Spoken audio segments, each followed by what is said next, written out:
بسم اللہ الرحمن الرحیم ان الحمد للہ نحمده ونستعینه ونستغفره ونعوذ باللہ من شرور انفسنا ومن سیئات اعمالنا من يهدي الله فلا مضل له ومن يضلل فلا هادي له واشهد ان لا الہ الا اللہ وحدہ لا شریک له واشهد ان محمدا عبدہ ورسولہ وبعد فإن خیر الحدیث کتاب اللہ وخیر الحدی حدی محمد صلی اللہ علیہ وسلم وشر الامور محدثاتها وكل محدثة بدعة وكل بدعة ضلالة وكل ضلالة في النار وقال عز وجل في القرآن المجيد أعوذ بالله من الشيطان الرجيم بسم الله الرحمن الرحيم يا أيها الذين آمنوا اتقوا الله حق تقاته ولا تموتن إلا وأنتم مسلمون وقال يا أيها الناس اتقوا ربكم الذي خلق من نفس واحدة وخلق منها زوجها بث منهما رجالا كثيرا ونساء واتقوا الله الذي تسالون به والارحام ان الله كان عليكم رقيبا وقال يا ايها الذين امنوا اتقوا الله وقولوا قولا سديدا يصلح لكم اعمالكم ويغفر لكم ذنوبكم ومن يطع الله ورسوله فقد فاز فوزا عظيما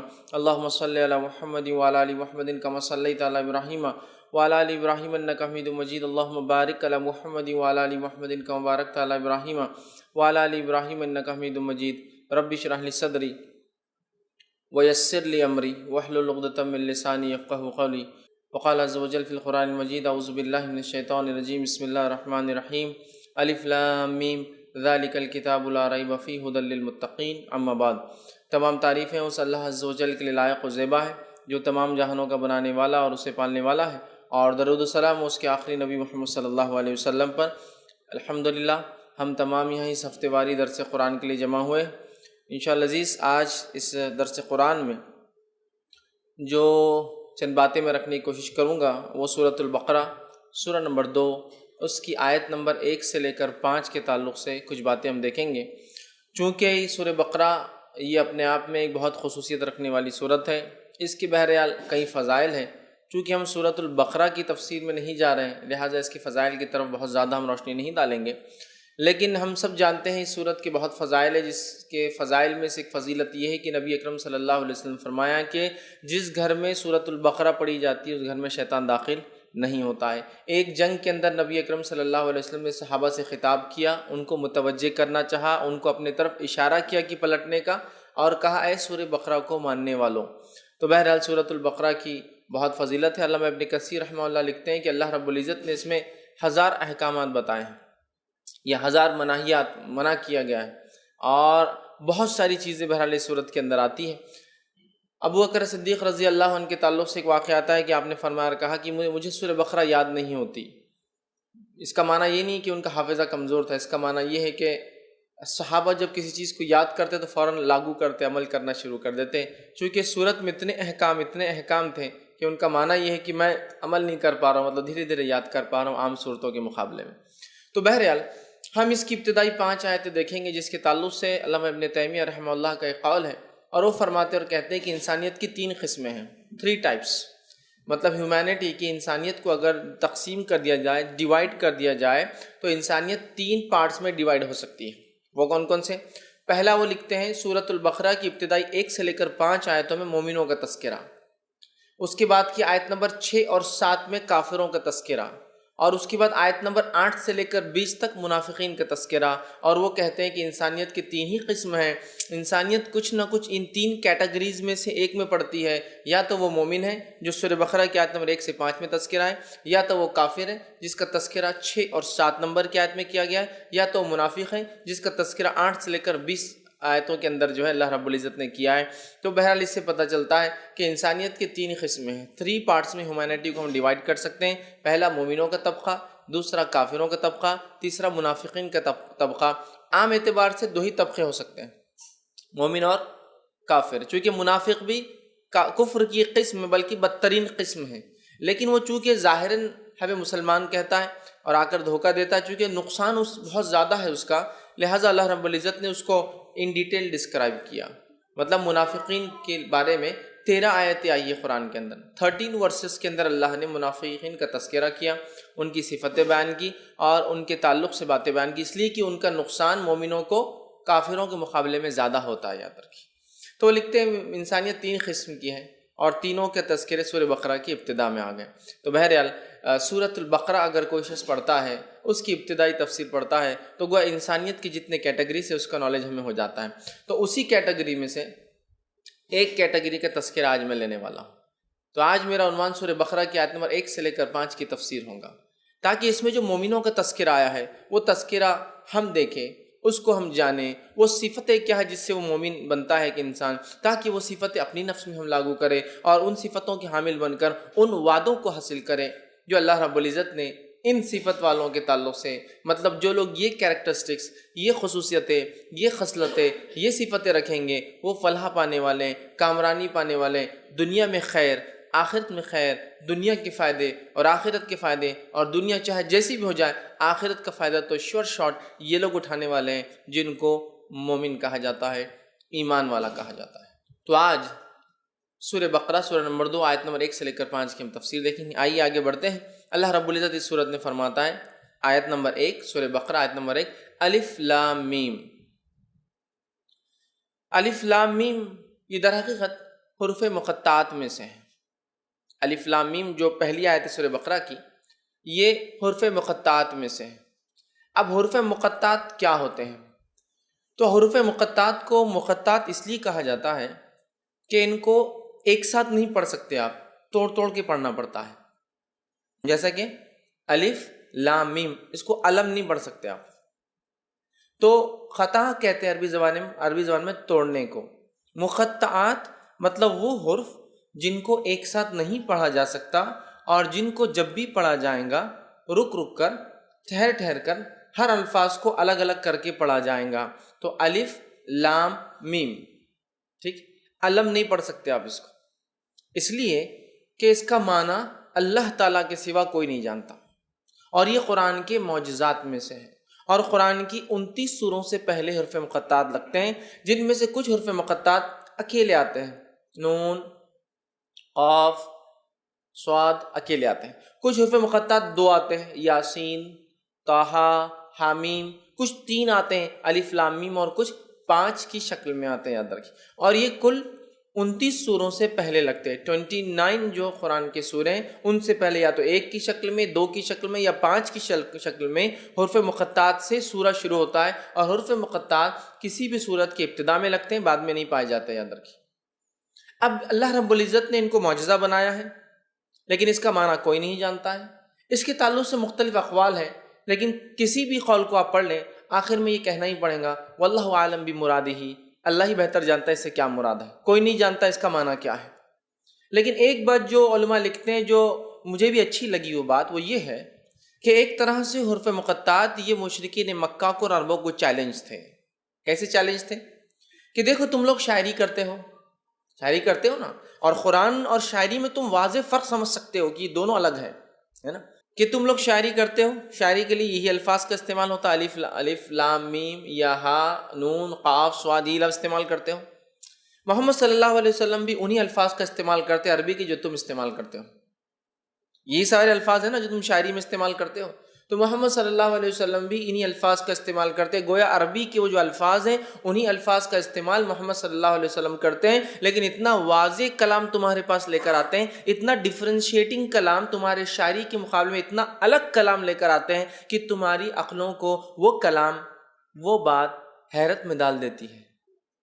یہی تو ہے الف، یہی لام، یہی میم، یہی ہا، یہی قاف، یہی سین، یہی تو تم لوگ استعمال کرتے ہو، لیکن انہی الفاظ کو محمد صلی اللہ علیہ وسلم بھی استعمال کر رہے ہیں، اور ایک ایسا کلام لا رہے ہیں جس کلام کو وہ اللہ کی جانب سے کہہ رہے ہیں، اور الحمدللہ وہ اللہ کی جانب سے ہے۔ تو یہ فرق تم سمجھ سکتے ہو، چونکہ تم عرب ہو، تم عربی زبان کو جاننے والے ہو، اور انہی الفاظ کو استعمال کرتے ہو، اور تم الفاظ کے پورے ہیر پیر جانتے ہو، جادوگری جانتے ہو، کہانت جانتے ہو، ان میں کیا الفاظ استعمال ہوتے ہیں، شاعری جانتے ہو اس میں کیا الفاظ استعمال ہوتے ہیں، لیکن اس کے باوجود تمہاری عقل دنگ ہے اس کلام کو سن کے، اس لیے کہ محمد صلی اللہ علیہ وسلم جو کلام لا رہے ہیں یہ کلام الہی ہے، یہ اللہ کی طرف سے اتارا گیا کلام ہے، لہٰذا یہ کلام بہت مختلف ہے جو کلام تم کہتے ہو، یا شاعری کی شکل میں، یا کہانت کی شکل میں، یا جادوگری کے الفاظ کی شکل میں۔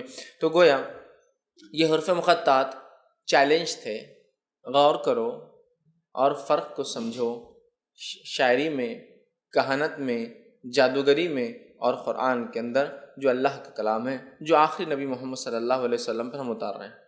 لیکن بہرحال پھر میں بھی یہ کہوں گا واللہ عالم، اللہ ہی بہتر جانتا ہے اس کا کیا معنی ہے، چونکہ ہم نہیں، لیکن جو مجھے بہتر لگا، یہ قول بہت زیادہ اچھا لگا کہ یہ ایک طرح سے چیلنج تھا یہی الفاظ ہم بھی استعمال کرتے ہیں قرآن کے لیے، یہی الفاظ تم بھی استعمال کرتے ہو شاعری کے لیے، لیکن ایک اللہ کا کلام ہے انہی الفاظ سے نکلا، اور ایک تمہاری شاعری ہے جو انہی الفاظ سے نکلتی ہے۔ بہرحال لیکن اس کا معنی کوئی نہیں جانتا ہے۔ اب یہ الفاظ کے تعلق سے بہت ہی بدعقیدگی ہم میں پائی جاتی ہے۔ ان الفاظ کے تعلق سے الف لام میم حامیم یاسین طٰہٰ قاف نون صاد، ان کے تعلق سے بہت عجیب و غریب قسم کی بدعقیدگیاں پائی جاتی ہیں۔ یہ وہ الفاظ ہیں جن کا معنی اللہ کے علاوہ کوئی نہیں جانتا، اور ان الفاظ کے تعلق سے اتنی بدعقیدگیاں ہم نے پال لی جس کی کوئی انتہا نہیں، جیسے کہ لوگ ان کو مختلف شکلوں میں لکھتے ہیں۔ اب میری بات کو کوئی غلط معنی میں نہ لے کہ میں قرآن کی کسی آیت کا انکار کر رہا ہوں، میں بتانا یہ چاہ رہا ہوں کہ تم قرآن کی آیتوں کا کس طرح سے غلط استعمال کرتے ہو، ورنہ لوگ ایک کلپ کاٹ لیتے ہیں اور بولتے دیکھو اس نے حرف مقطعات کا انکار کر دیا۔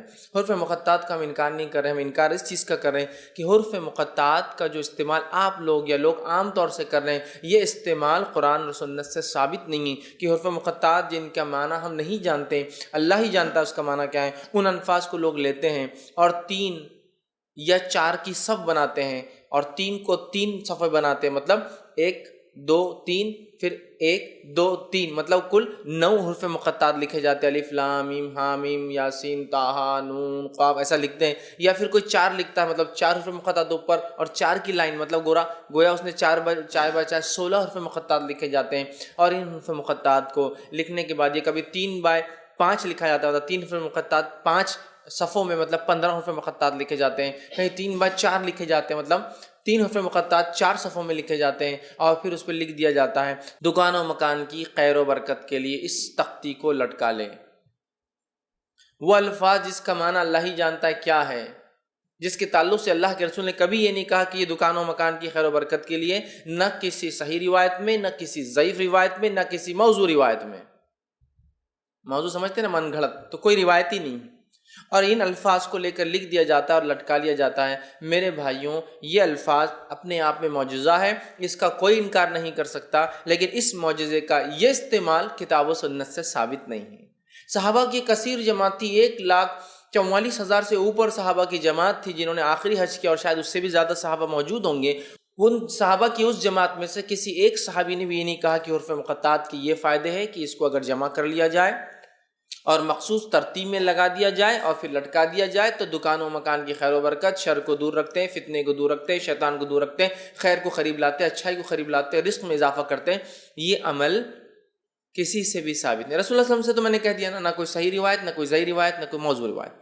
رہا صحابہ کی جماعت میں سے کسی سے بھی نہیں ہے، تابعین، تبع تابعین، سلف صالحین میں سے کسی سے بھی یہ عمل ثابت نہیں ہے۔ تو لہٰذا حرف مقطعات، یہ سورہ بقرہ کی پہلی آیت جو الف لام میم ہے، اور اس قسم کے جو الفاظ قرآن میں آتے ہیں، یہ معجزہ ہے، قرآن کے الفاظ ہیں، یہ اللہ کی آیتیں ہیں، لیکن اس کا معنی کوئی نہیں جانتا، اور جو استعمال ہمارے سماج میں لوگ توغروں کی شکل میں، تختیوں کی شکل میں، یا کاغذوں پر لکھ کے چٹکا دیتے گھروں پہ دکان و مکان کی خیر و برکت کے لیے، یا شر کو بھگانے کے لیے، خیر کو لانے کے لیے، یہ الفاظ کا ایسا استعمال کرنے والا یاد رکھیے قرآن کا غلط استعمال کر رہا ہے، اس کا مذاق، استہزاء، مذاق اڑا رہا ہے، اور اس کا وہ استعمال نہیں کر رہا جیسا کہ کتاب و سنت میں بتایا گیا ہے، یاد رکھیے، ٹھیک ہے۔ تو حرف مقطعات یاد رکھیے ہے، یہ قرآن کا معجزہ ہے، لیکن اس کا ایسا استعمال درست نہیں ہے، اور لوگ تھوڑا اگر عقل کا بھی جو ہے اس میں اگر دخل ڈالیں، اور دین اور شریعت کی اکثر باتیں عقل میں بھی آتی ہیں، گویا کچھ باتیں ایمانیت کی عقل میں نہیں آتی ہے، لیکن باقی ساری باتیں ریلیونٹ بھی ہے، عقل بھی تسلیم کرتی، ہاں ایسا ہونا چاہیے، یہ حکمت ہے، یہ فوائد ہے۔ آپ دیکھیے جو آدمی خود یہ توغرے بیچتا ہے، جو سووں میں خرید کر لاتا ہے اور اپنے گھر رکھ کر مختلف دنوں میں جا کر بیچتا ہے، اگر آپ کہتے ہیں یہ خیر و برکت کے لانے کا باعث ہے حرف مقطعات، تو اس سے سوال کرنا کبھی جس کے پاس سووں میں رکھے ہوئے گھر پہ جو بیچتا ہے، کتنی خیر و برکت آئی اس کے گھر میں؟ اگر واقعی میں خیر و برکت اس سے ایک توغرے سے آتی تو اس کے گھر میں تو اتنی آ جانا چاہیے تھی کہ اس نے اب بیچنا چھوڑ دینا چاہیے تھا، کچھ اور کرنا چاہیے تھا۔ 5-5 روپے کی وہ بیچ رہا ہے، تو کیا یہ چیز کی علامت نہیں ہے کہ اگر واقعی میں خیر و برکت لانے کا یہی باعث ہوتی الفاظ، تو اس کے گھر میں کتنی خیر و برکت آتی جس کے گھر میں سٹاک رکھا ہوا ہے پورا ان کا؟ یہ توغرے بیچنے والے نے دکان توغرے کی بند کر کے کچھ تو بھی دوسرا بزنس چالو کر دینا چاہیے تھا، اس لیے کہ ماشاءاللہ اتنی خیر و برکت آ گئی، اتنے بہت سے حرف مقطعات آ گئے جس کی کوئی انتہا نہیں۔ اور ایسا کون سا مسلمان جس کے گھر میں قرآن نہیں ہے اور پورے 29 کے 29 حرف مقطعات گھر میں نہیں ہیں؟ سمجھ رہے آپ؟ تو یہ کیسا عجیب و غریب عقیدہ ہے۔ یہ کتاب و سنت کے خلاف عقیدہ ہے. ارے نہیں آپ تو قرآن کی آیت کا انکار کر رہے ہیں، کیا قرآن میں برکت نہیں ہے، شفا نہیں ہے؟ ارے قرآن میں برکت بھی ہے، شفا بھی ہے، لیکن اس کے حاصل کرنے کا طریقہ تم نہیں بتا سکتے. اس کے حاصل کرنے کا طریقہ وہ ذات اور وہ شخصیت بتائیں گی جس نے یا تو نازل کیا یا پھر جس پر نازل ہوا. ہم نہیں بتا سکتے، یا تو اللہ بتائے یا تو اس کا نبی بتائے کہ یہ استعمال ہے تو ہم کریں گے. تو حروف مقطعات کا جس طرح سے استعمال ہوتا ہے یہ ثابت نہیں. الف لام میم یہ حروف مقطعات ہیں. اس کے تعلق سے جو ایک صحیح روایت آتی ہے، جامع ترمذی کی روایت ہے، اس کے الفاظ یہ ہیں، نبی اکرم صلی اللہ علیہ وسلم نے فرمایا کہ جب تم قرآن پڑھتے ہو ہر حرف پہ 10 نیکی ملتی ہے، اور میں یہ نہیں کہتا کہ الف لام میم ایک حرف ہے، بلکہ الف حرف ولام حرف ومیم حرف. الف ایک حرف ہے، لام ایک حرف ہے، میم ایک حرف ہے. گویا الف لام میم پڑھنے کا ثواب 30 نیکیاں ہوا.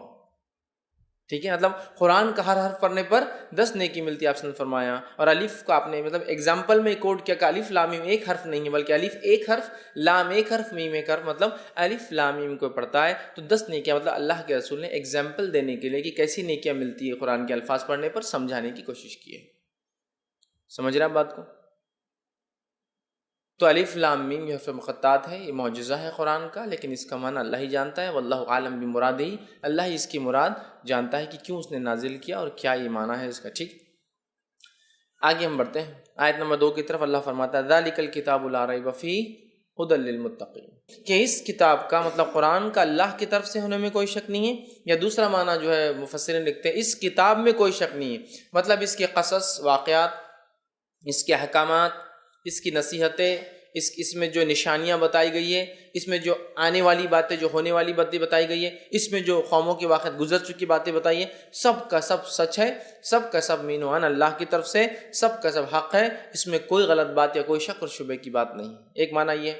تو اس کتاب میں کوئی شک نہیں ہے، یا اس کتاب کے اللہ کی طرف سے ہونے میں کوئی شک نہیں ہے. دونوں ہی تفسیریں، دونوں ہی معنی بالکل درست ہیں.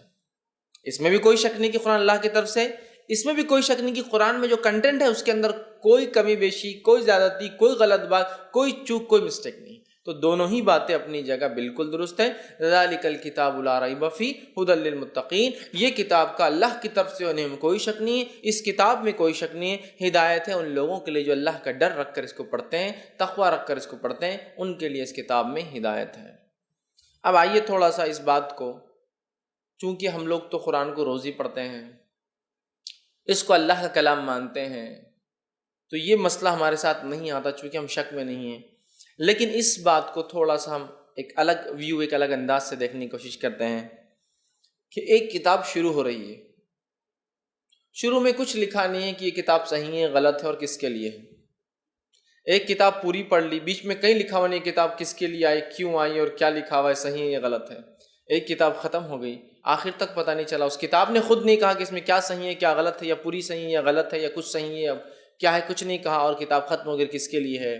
تو آپ کتنے پریشان ہوں گے یار کچھ تو بتا دیتا مصنف اس کا کہ یہ کتاب کس کے لیے ہے، یہ کتاب کیسی ہے، کیا کتاب کو کوئی جانچ پڑتال کی، فردر انویسٹیگیشن کی ضرورت ہے کہ صحیح ہے نہیں ہے. ٹھیک ہے، ایک یہ چیز. ایک اور تھوڑی مثال لے لیجیے، اہل کتاب کو لے لیجیے، یہود و نصارہ، جوز اینڈ کرسچنس. ان کی کتاب بائبل جو ہے، یا اس میں بائبل میں مختلف حصے ہوتے ہیں ان کے، اور جو عہد نامہ قدیم، عہد نامہ جدید، اس کے تعلق سے یہ آج عیسیٰ علیہ السلام کو دنیا سے اٹھائے جا کر جو ہے کتنے سال ہو چکے ہیں؟ 2015 سال ہو چکے. یہ وہ سن جو ہم انگلش گنتے ہیں، یہ ان کے اٹھائے جانے کے بعد سے شروع ہوتا ہے کیلنڈر. یہ 2015 جو ہے عیسیٰ علیہ السلام کے اٹھائے جانے کا سال چل رہا ہے، یہ جو ہم لوگ انگلش تاریخ جو بولتے ہیں. ہجری تاریخ جو ہجرت کے اعتبار سے ہوتا ہے وہ آپ صلی اللہ علیہ وسلم ہجرت کر کے گئے اس سے چالو ہوتا ہے. تو 2015 سال ہوگا عیسیٰ علیہ السلام کو دنیا سے اٹھائے، ان کے مطابق قتل کر کے، نعوذ باللہ، مطلب سولی دے کر، ہمارے مطابق اٹھائے جا کر، مطلب اللہ نے ان کو اپنی طرف اٹھا لیا، آسمان پہ بلا لیا، اور قیامت سے پہلے ان کو ایک نشانی بنا کر پھر بھیجیں گا. تو 2015 سال ہو گئے. آج 2015 سالوں میں عیسائیت ہر 50 سال میں، ہر 25 سال میں اپنے آپ کو ریوائیو کرتی ہے، اور اپنی کتاب جس کو بائبل کہتی ہے، یا تو مضمون جوڑ دیتی ہے، نیو ایڈ کر دیتی ہے چیزیں، یا کچھ چیزیں نکال دیتی ہے. بولتی ایجپٹ میں، مصر کے اندر حال ہی کا واقعہ، مطلب کچھ سالوں پہلے ایک واقعہ یوں ہوا کہ ایک شخص جو ہے ایک علاقے میں جا کر، کچھ کھاد ملتی تھی وہاں، ان کا ایسا دعویٰ تھا کہ وہاں اس مٹی میں کھاد زیادہ ہوتی ہے، وہ کھاد اپنے کھیتوں میں ڈالتے تھے. وہ کھودنے لگا تو اسے ایک قبر نظر آئی، سمجھ رہا؟ مطلب قبر نہیں تھی، اصل تو اوپر گفا تھی جس میں ایک انسان مدفون تھا، اور وہ مرے ہوئے انسان کے پاس ایک ہنڈا تھا، اس ہنڈے کے اندر کم و بیش 50 کتابیں نکلی، اور اس علاقے کا نام جو مصر کا ہے اس کا نام ہے ناگ حمادی، ٹھیک؟ تو وہ کتابیں نکلی، تو 50 کتابیں نکلنے کی وجہ سے اس ڈسکوری کو، اس جو اس نے جو نئی چیز ایجاد کیا، مطلب ایک نئی چیز اسے تجربہ، جس کو تجربہ نہیں کہیں گے، ایک چیز اسے جو ملی اس کو نام دیا گیا دا لائبریری آف ناگ حمادی، ٹھیک؟ چونکہ وہاں 50 کتابیں ملی تھی، اور کسی زمانے میں 50 کتابیں کہیں ہونا ایک خود بخود ایک کتب خانے کی شکل تھی، سب چمڑے سے بنے ہوئے، پارچمنٹ جس کو کہتے ہیں، چمڑے سے اور ایک خاص قسم کے لکڑی سے جو ہے پیپر بنتا تھا، اس زمانے میں بہت قیمتی مہنگا ہوا کرتا تھا، وہ نکلی۔ کتنی کتابیں؟ 25 سے 50 کے بیچ کی ان کی تعداد آتی ہے۔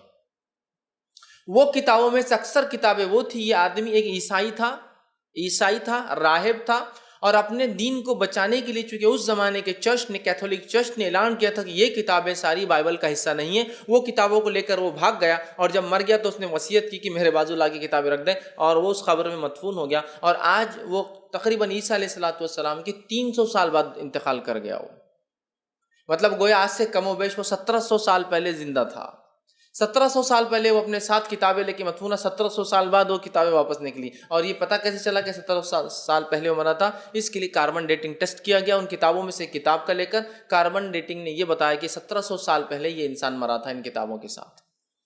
اور اس کے اندر کچھ کتابیں ایسی نکلی جن کو آج ترجمہ کیا گیا، جو لاطینی زبان میں، اس کے ساتھ ساتھ جو گریک کی قدیم زبانوں میں لکھی گئی تھی، اور انہوں نے پورا فلسفہ اور پورا عقیدہ آج کی موجودہ بائبل کے برعکس بتایا، جبکہ آج کی موجودہ بائبل 500 سال پہلے کے نسخوں سے لی گئی، اس کے پاس موجود نسخے اس سے بھی 200 سال پرانے، گویا یہ سمجھ رہا، وہ جو نسخے جس سے آج کی بائبل چلتی ہے وہ عیسیٰ علیہ السلام کے 500 سال بعد کے نسخے سے لیے گئے، اور اس کے پاس جو نسخے تھے وہ عیسیٰ علیہ السلام کے بعد کے 300 سال بعد کے نسخے تھے، گویا اس کے پاس کے نسخے اس موجودہ بائبل سے بھی قدیم ہیں۔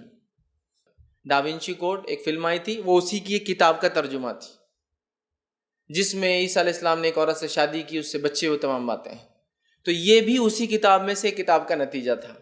تو دیکھیے آپ کہ وہ قوم 2015 سال سے، اور یہود کو اگر لے لے تو 3500 سال سے یہود پریشان ہے اپنی کتاب کے بارے میں، اللہ کا کلام ہے، اللہ کا کلام نہیں ہے، اللہ کا کلام ہے، اللہ کا کلام نہیں ہے۔ سبحان اللہ، اس کتاب کی، قرآن کی خصوصیت یہ ذالک الکتاب لا ریب فیہ ھدی للمتقین، کہ اے قاری، اے ریڈر قرآن کے، جو تو کتاب پڑھ رہا ہے، رب ہمارا اس کتاب کے دوسرے ہی آیت میں، اور گویا پورے قرآن کی ابتدا سے اب تک لے تو 9ویں آیت ہے، یہ 7 آیت ہے سورہ فاتحہ کی، 8ویں آیت الف لام میم، یہ آیت جو ہے 9ویں آیت ہے، 9ویں آیت میں کہہ رہا ہے کہ اے قاری، اے شخص جو قرآن پڑھ رہا ہے، جو اس پر ایمان لاتا ہے، ذالک الکتاب لا ریب فیہ، اس کتاب کا اللہ کی طرف سے ہونے میں کوئی شک نہیں، ھدی للمتقین، تیرے لیے اس کے اندر ہدایت ہے۔ تو کتنا اطمینان ملتا ہے نا ایک مومن کو، اس کا کلام شروع ہو رہا ہے کلیریفیکیشن کے ساتھ، کوئی مسئلہ نہیں، اب جو تم پڑھ رہے ہو صرف تمہاری ضرورت یہ ہے، اس کلام کو جب تم پڑھو گے بس پڑھتے جاؤ اور عمل کرتے جاؤ، اس لیے کہ اس کتاب میں ہم تم کو یہود و نصارہ کے جیسا اور دیگر باطل ادیان کے جیسا جو حق نہیں ہے، تم کو اپنی کتاب کی تحقیق نہیں کرنا ہے، ایجاد نہیں کرنا ہے، تم کو ڈھونڈ ڈھونڈ کر نکالنا نہیں ہے، تمہارے رب نے اس کی حفاظت کا ذمہ لے لیا ہے، اور اب جو تم کلام پڑھ رہے ہو اس کلام کو تم پڑھتے جاؤ اور عمل کرتے جاؤ، ٹھیک ہے؟ ھدی للمتقین، اور یہ ہدایت متقین کے لیے، ویسے قرآن تو ہدایت ہے ساری انسانیت کے لیے، پھر یہاں کیوں کہا متقین کے؟ معنی یہ ہے کہ جو تقوی اختیار کر کے اس کو پڑھیں گا، یہ سمجھ کر پڑھیں گا کہ یہ اللہ کا کلام ہے، تو اس کے لیے پھر ہدایت ہے، ورنہ اگر کوئی انسان غیر مسلم اور یوں ہی پڑھتے رہے ایز اے بک تو شاید اس کی ہدایت نہیں، لیکن جو یہ ایمان رکھے، یہ آستھا رکھے، یہ بلیف رکھے، یہ یقین رکھے کہ یہ کائنات کے سرشٹی کی نرمان کرتا، کائنات کے بنانے والے کی طرف سے ہے، یہ ہیونس اینڈ ارتھ کے جو کریٹر ہے اللہ کی طرف سے، گاڈ کی طرف سے، بہرحال اگر غیر مسلم ہو تو اگر وہ ایمان رکھ کر پڑھے، تقوی رکھے، اور تقوی دل کی کیفیت ہے، تو اگر وہ رکھے تو پھر وہ اس کتاب کو مان لیں گا اور حق کی طرف آ جائیں گا، اور اس کتاب سے اسے ہدایت مل جائیں گی۔ ہدایت خدا سے لفظ آتا ہے، مطلب سیدھا راستہ، صراط مستقیم، سیدھا ڈائریکشن، سیدھا راستہ، اسٹریٹ وے جس کو بولیں گے، اسٹریٹ پاتھ، سیدھے راستے پر آ سکتا ہے جو آدمی ڈر کر پڑھے، تقوی رکھ کر پڑھے، ہدایت کی طلب کے ساتھ پڑھے، حق کو جاننے کی نیت کے ساتھ پڑھے، تو یہ کتاب اس کے لیے کیا بن جاتی ہے؟ ہدایت کا ھدی للمتقین۔ تو ہدایت تو ھدی للناس، ساری انسانیت کے لیے، لیکن حاصل وہ کریں گا جو تقوی رکھ کر پڑھیں گا۔ تو قرآن ہدایت ساری انسانیت کے لیے، لیکن حاصل کون کرے گا، گین کون کرے گا، فائدہ کون اٹھائیں گا، جو تقوی رکھ کر اسے پڑھیں گا۔ اب تقوی کیا چیز ہے؟ تو تقوی جو ہے یہ دل کی کیفیت ہے۔ نبی اکرم صلی اللہ علیہ وسلم فرمایا التقوی ہا ہونا، التقوی ہا ہونا، التقوی ہا ہونا، تقوی یہاں ہے، تقوی یہاں ہے، تقوی یہاں ہے، دل کی طرف اشارہ کیا۔ تو تقوی میرا اور آپ کا ہم لوگ جان نہیں سکتے کتنا ہے، چونکہ اللہ جانتا ہے کہ اس کا تقوی کیا ہے، ہم ظاہری اعمال دیکھتے ہیں، یاد رکھیے۔ تو جو دل کی کیفیت رکھ کر اس کتاب کو پڑھتا ہے، تقوی اختیار کرتا ہے، اس کے لیے ہدایت ہے۔ ہدایت کیا چیز ہے؟ اسے حاصل کرنا ہوتا ہے، کوشش کرنا ہوتا ہے، اس کے لیے قربانیاں دینا ہوتا ہے۔ ہدایت کوئی ایسی چیز نہیں ہے کہ آپ کو کوئی پارسل آئے گا گھر کی، بات ہدایت آپ کے نام آ گئی، آپ نے سائن کی، اب لے لی، اب صبح شام اس کو تکیے کے نیچے رکھ کر سو جاؤ تو تمہیں حاصل ہو جائیں گی، یا 3 ٹائم دوا کیسا کھا لو تو تم ہدایت یافتہ ہو جاؤ گے۔ ہدایت کوئی ایسی چیز نہیں ہے۔ ہدایت وہ کوشش ہے، وہ لگن ہے، جس لگن اور کوشش سے انسان جو ہے حق کی تلاش میں نکلتا ہے تو اس کا رب پھر اس کی رہنمائی کرتا ہے اور اسے دین اور اسلام تک پہنچا دیتا ہے۔ جیسے سلمان فارسی رضی اللہ عنہ حق کی تلاش میں نکلے، فارس سے نکلے، آنکھ پرستی کرتے تھے آپ، آنکھ پرستی کو چھوڑا، یہودیت اختیار کی، یہودیت کو چھوڑا چونکہ وہ بھی حق نہیں تھی، عیسائیت اختیار کی، عیسائیت کو چھوڑا، پھر پتہ چلا ایک نبی آئے، دوڑے دوڑے جو ہے نبی کی تلاش میں نکلے اور جا کر آپ نے اسلام قبول کیا۔ تو یہ ہے ہدایت، ایسے حاصل ہوتی ہے۔ ہدایت کے لیے کوشش کرنا ہوتی ہے، ہدایت کے لیے اپنے اندر لگن اور طلب رکھنا ہوتی ہے، ہدایت کے لیے حق کی طرف بڑھنا ہوتا ہے، یاد رکھیے۔ اس لیے کہ کسی کو گھر بیٹھے آنکھ بند کر کے آرام کرے اور کہے مجھے ہدایت نہیں مل رہی ہے، یہ ممکن نہیں، یاد رکھیے۔ اور مسلمان ہونے کے بعد اگر کوئی مسلمان یہ کہے مجھے ہدایت نہیں ملی، بولتے ہیں نا بہت سے لوگ نماز کو چلی ہدایت نہیں ملی، قرآن پڑھو ہدایت نہیں ملی، بہت افسوس کی بات ہے۔ اللہ رب العزت نے تمہیں ایسی ماں کے پیٹ سے پیدا کیا اور ایسے باپ سے پیدا کیا جو مسلمان ہیں، اور اس کے بعد اگر تم یہ کہو تمہیں ہدایت نہیں ملی، ہاں تم یہ کہہ سکتے ہو کہ مجھے توفیق نہیں ملی ابھی، لیکن اگر تم ہدایت کہو تو اندازہ لگا ان لوگوں کے تعلق سے جو آج بھی مسلمان نہیں ہیں، جن کے والدین مسلمان نہیں ہیں اور وہ اسلام جب قبول کرتے ہیں، کتنی کٹھنائیاں، کتنی تکلیفیں، کتنی مصیبتیں، کتنی پریشانیوں کو جھیلتے ہیں جس کا میں اور آپ اندازہ نہیں لگا سکتے۔ تو کیا اللہ کا ہم شکر نہ ادا کریں کہ اللہ رب العزت نے ہم کو ماں پیٹ سے، اس کو عام زبان میں کہیں گے پیدائشی مسلمان بنایا، اور ہم کہہ رہے ہیں ہمیں ہدایت نہیں ملی۔ تو ہدایت کوئی ایسی چیز نہیں ہے جو گھر آئیں گی، پارسل آئیں گا، یا کوئی فرشتہ لے کر آئیں گا، یا صبح سو گئے کوئی ایک جگہ تو رات تک ہدایت یافتہ ہے، یا رات سو گئے صبح نہیں ہوں گا۔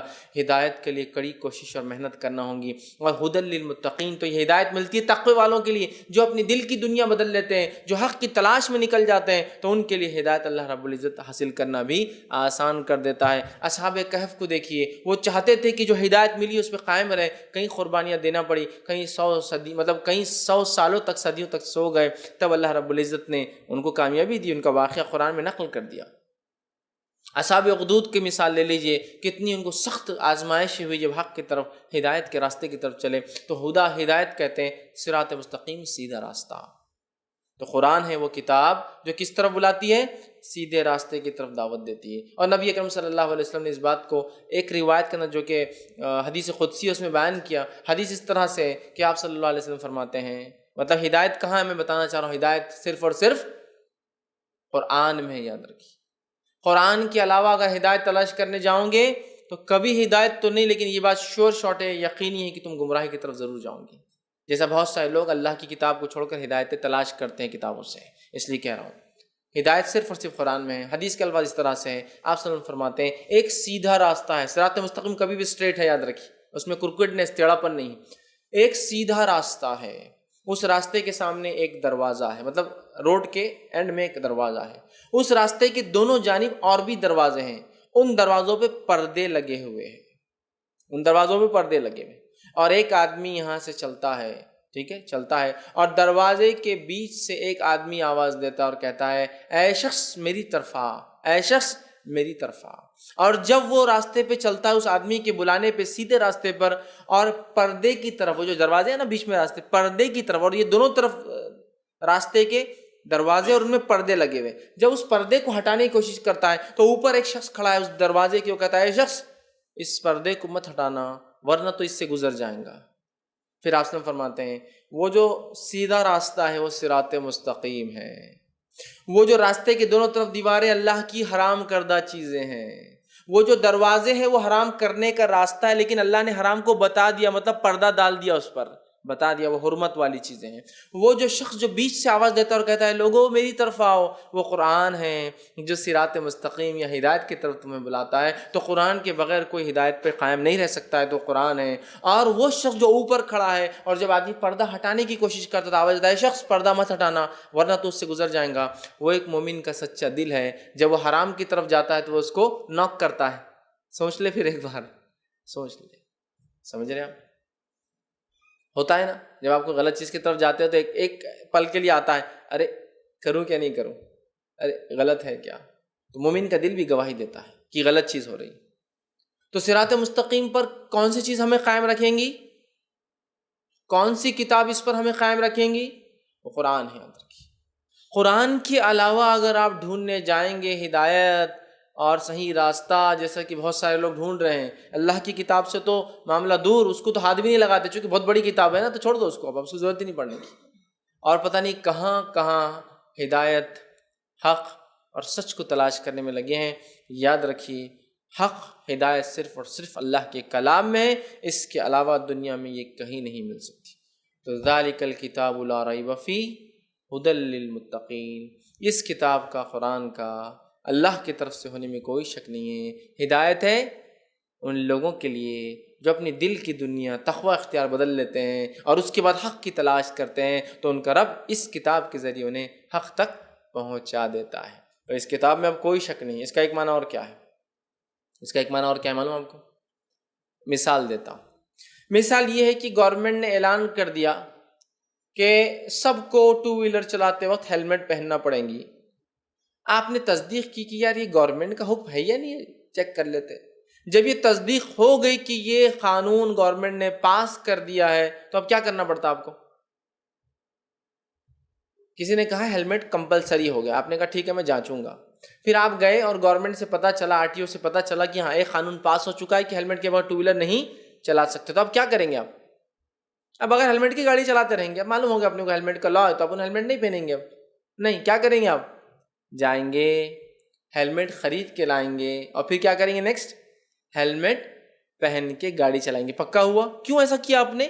چونکہ جب پتہ چل گیا کہ یہ قانون حکومت کی طرف سے اور سچا قانون ہے، مطلب یہ بالکل صحیح بات ہے، تو اس کے بعد آپ اس قانون پر عمل کرنے لگ گئے۔ بات صحیح ہے؟ تو اسی طرح اگر قرآن کے تعلق سے ایمان ہے آپ کا اور میرا کہ یہ کتاب کا اللہ کی طرف سے ہونے میں کوئی شک نہیں ہے، تو اب کیا کرنا پڑے گا؟ آپ کو مر گیا تو اس کو پڑھنا پڑے گا نا۔ آپ کو بھی جھگڑا ہوگا تو قسم کھانے کو اس کو بیچ میں لا لیں گے اپن۔ اب بیمار ہوگا تو پڑھ کے دم کر لیں گے یا گھول کے پی لیں گے یا کچھ تو بھی کر لیں گے، اٹھا کے لگا دیں گے، بس ہو گیا۔ یہ ہے، اب مان لیے نا ہم نے سچی کتاب ہے تو ختم ہو گیا، کر رہے ہیں نا عمل اس پر۔ دیکھو جھگڑے ہوتے تو اسی کو لاتے ہم، قسمیں اسی کی کھاتے ہم، اور بیمار ہوتے اس کو ہی دم کرتے ہم، کورٹ میں اسی کی قسم کھاتے، بس۔ اس کے علاوہ زندگی میں تجارت، لین دین، شادی بیاہ، معاملات، آداب، اخلاق، احکامات، وہ کیسے؟ وہ ہماری منمانی رہتی، لیکن باقی ٹائم تو لا رہے نا، قرآن کی عظمت تو قائم ہے، بڑی کتاب کو تو جیسا اس کا مقام دے رہے نا ہم۔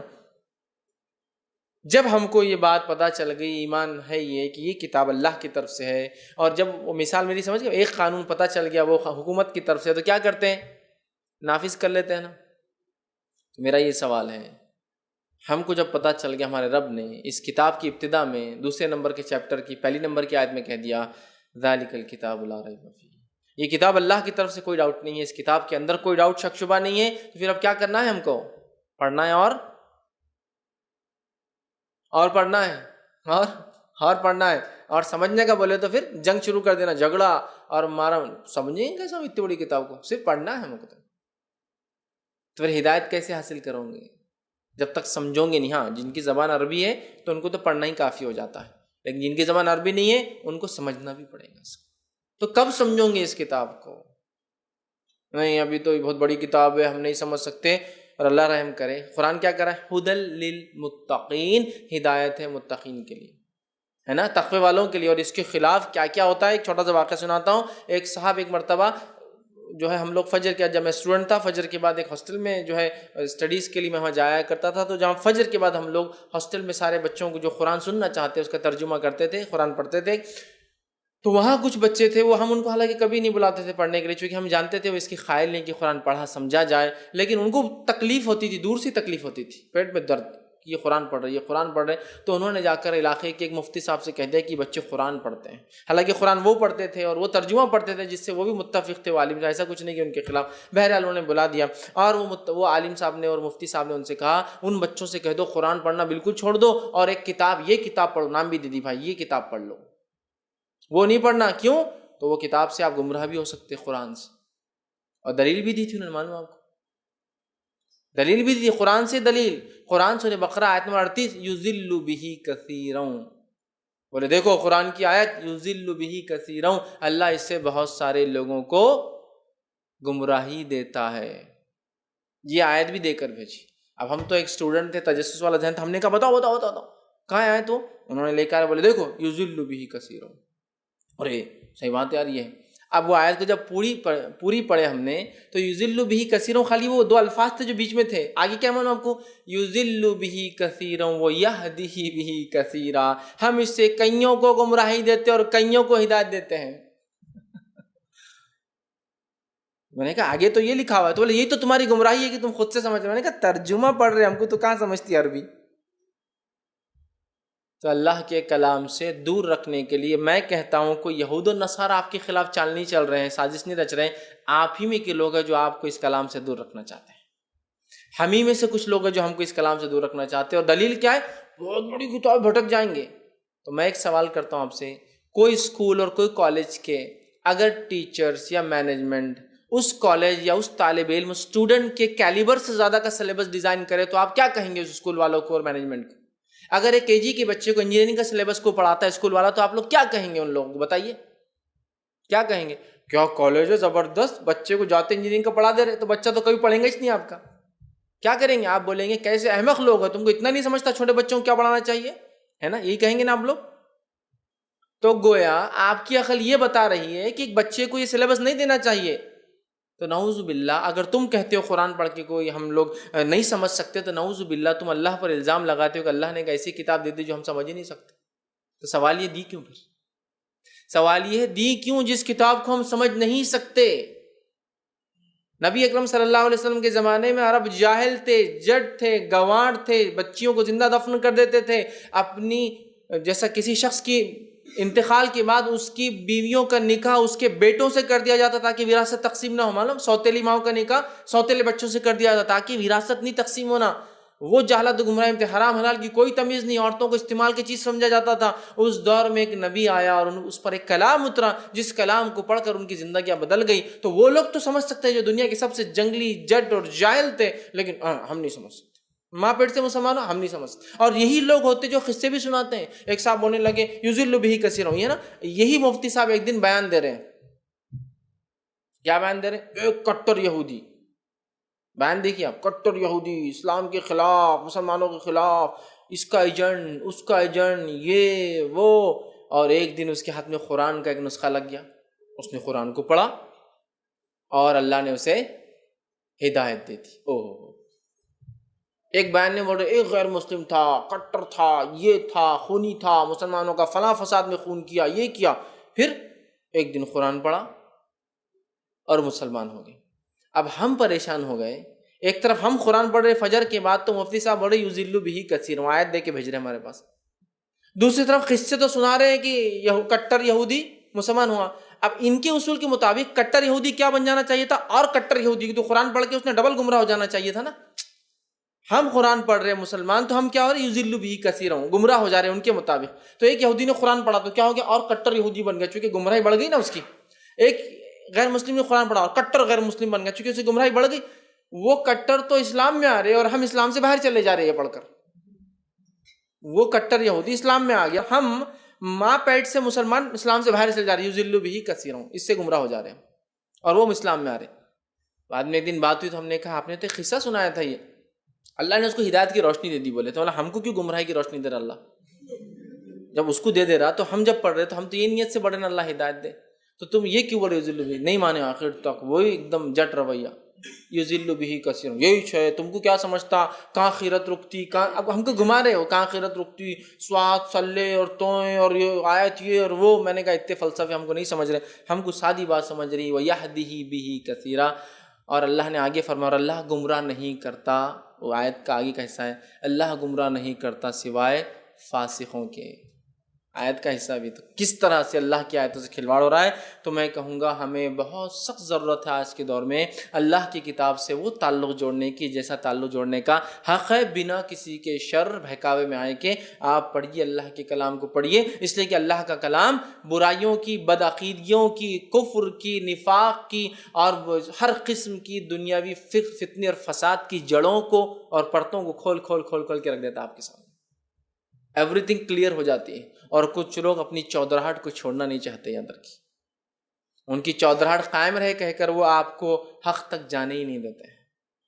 تو میں یہ نہیں کہتا ہوں کوئی یہود اور نصارہ آپ کے خلاف کوئی کام کریں گا تاکہ اب اللہ کی کتاب سے دور ہو، میں تو یہ کہتا ہوں کہ ہمیں میں سے کچھ لوگ ہمارے خلاف اٹھ کر کھڑے ہیں جو چاہتے ہیں کہ اللہ کی کتاب سے ہمارا کبھی تعلق جڑے ہی نہ۔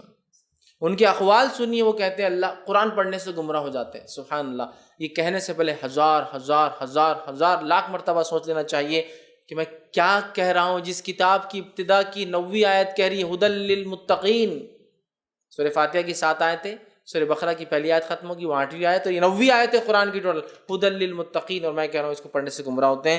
بہرحال اس چیز کو سمجھنے کی ضرورت ہے۔ اور کیا قرآن پڑھنے سے کوئی انسان گمراہ ہوتا ہے؟ اگر کوئی یہ کہے تو اس سے بڑا بیوقوف اور احمق دنیا میں نہیں، یاد رکھیے۔ اور میرا ایک اس پہ عنوان ہے، کیا قرآن پڑھنے سے کوئی گمراہ ہوتا ہے؟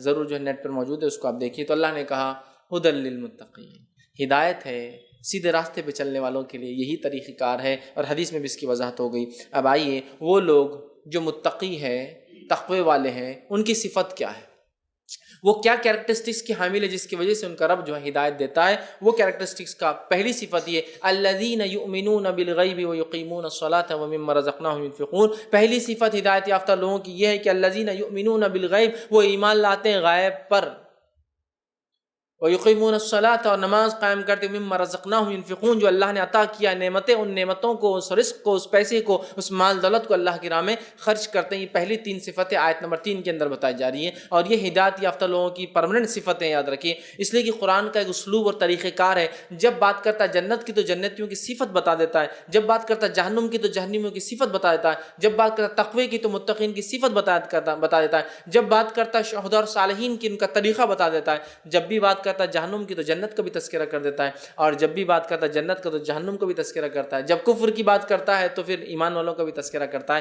تو یہاں جب کہا ہدایت ہے متقین کے لیے، تو متقین کون ہوتے ہیں، کون سے ان میں کیریکٹرسٹکس، خصوصیتیں اور خصلتیں ہوتی ہے؟ تو پہلی خصلت ہے الذین یؤمنون بالغیب، ایمان لاتے ہیں غائب پر، اور ایمان بالغیب ایمان سے کچھ زیادہ ہوتا ہے، اس لیے کہ ایمان تو خاص ہے جو 6 چیزوں پر ہوتا ہے، آمنت باللہ ملائکتی کتبی و رسولی یوم الآخر والقدر خیر و شر۔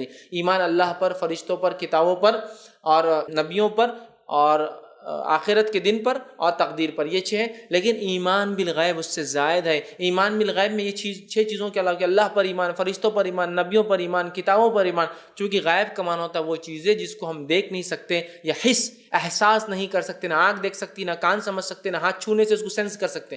آؤٹ آف سینس جس کو بولیں گے، ہمارے سینسز سے اونچی چیز ہے جس کو ہم سمجھ نہیں سکتے، دیکھ نہیں سکتے، چھو نہیں سکتے، یاد رکھیے، ٹھیک ہے۔ اور یہ غیب پر ایمان لانا بہت ضروری ایمان کا پارٹ ہے، یاد رکھیے۔ تو یہاں کہا کہ ایمان لاتے ہیں غیب پر، اللہ پر ایمان، فرشتوں پر ایمان، کتابوں پر ایمان، رسولوں پر ایمان، وہ قوموں کے واقعہ جو اللہ نے بیان کیے ان پر ایمان، وہ حالات جن کو اللہ نے کہا قیامت سے پہلے ہوں گے، چاہے اللہ نے جو کتاب میں کہا یا رسول کی زبانی ہم تک آئی، ان چیزوں پر ایمان، جنت اور جہنم پر ایمان، جنوں پر ایمان، چونکہ یہ بھی ایسی مخلوق ہے جس کو ہم دیکھ نہیں سکتے، سینس نہیں کر سکتے، چھو نہیں سکتے، یہ ساری چیزیں اس میں انکلوڈیڈ ہیں۔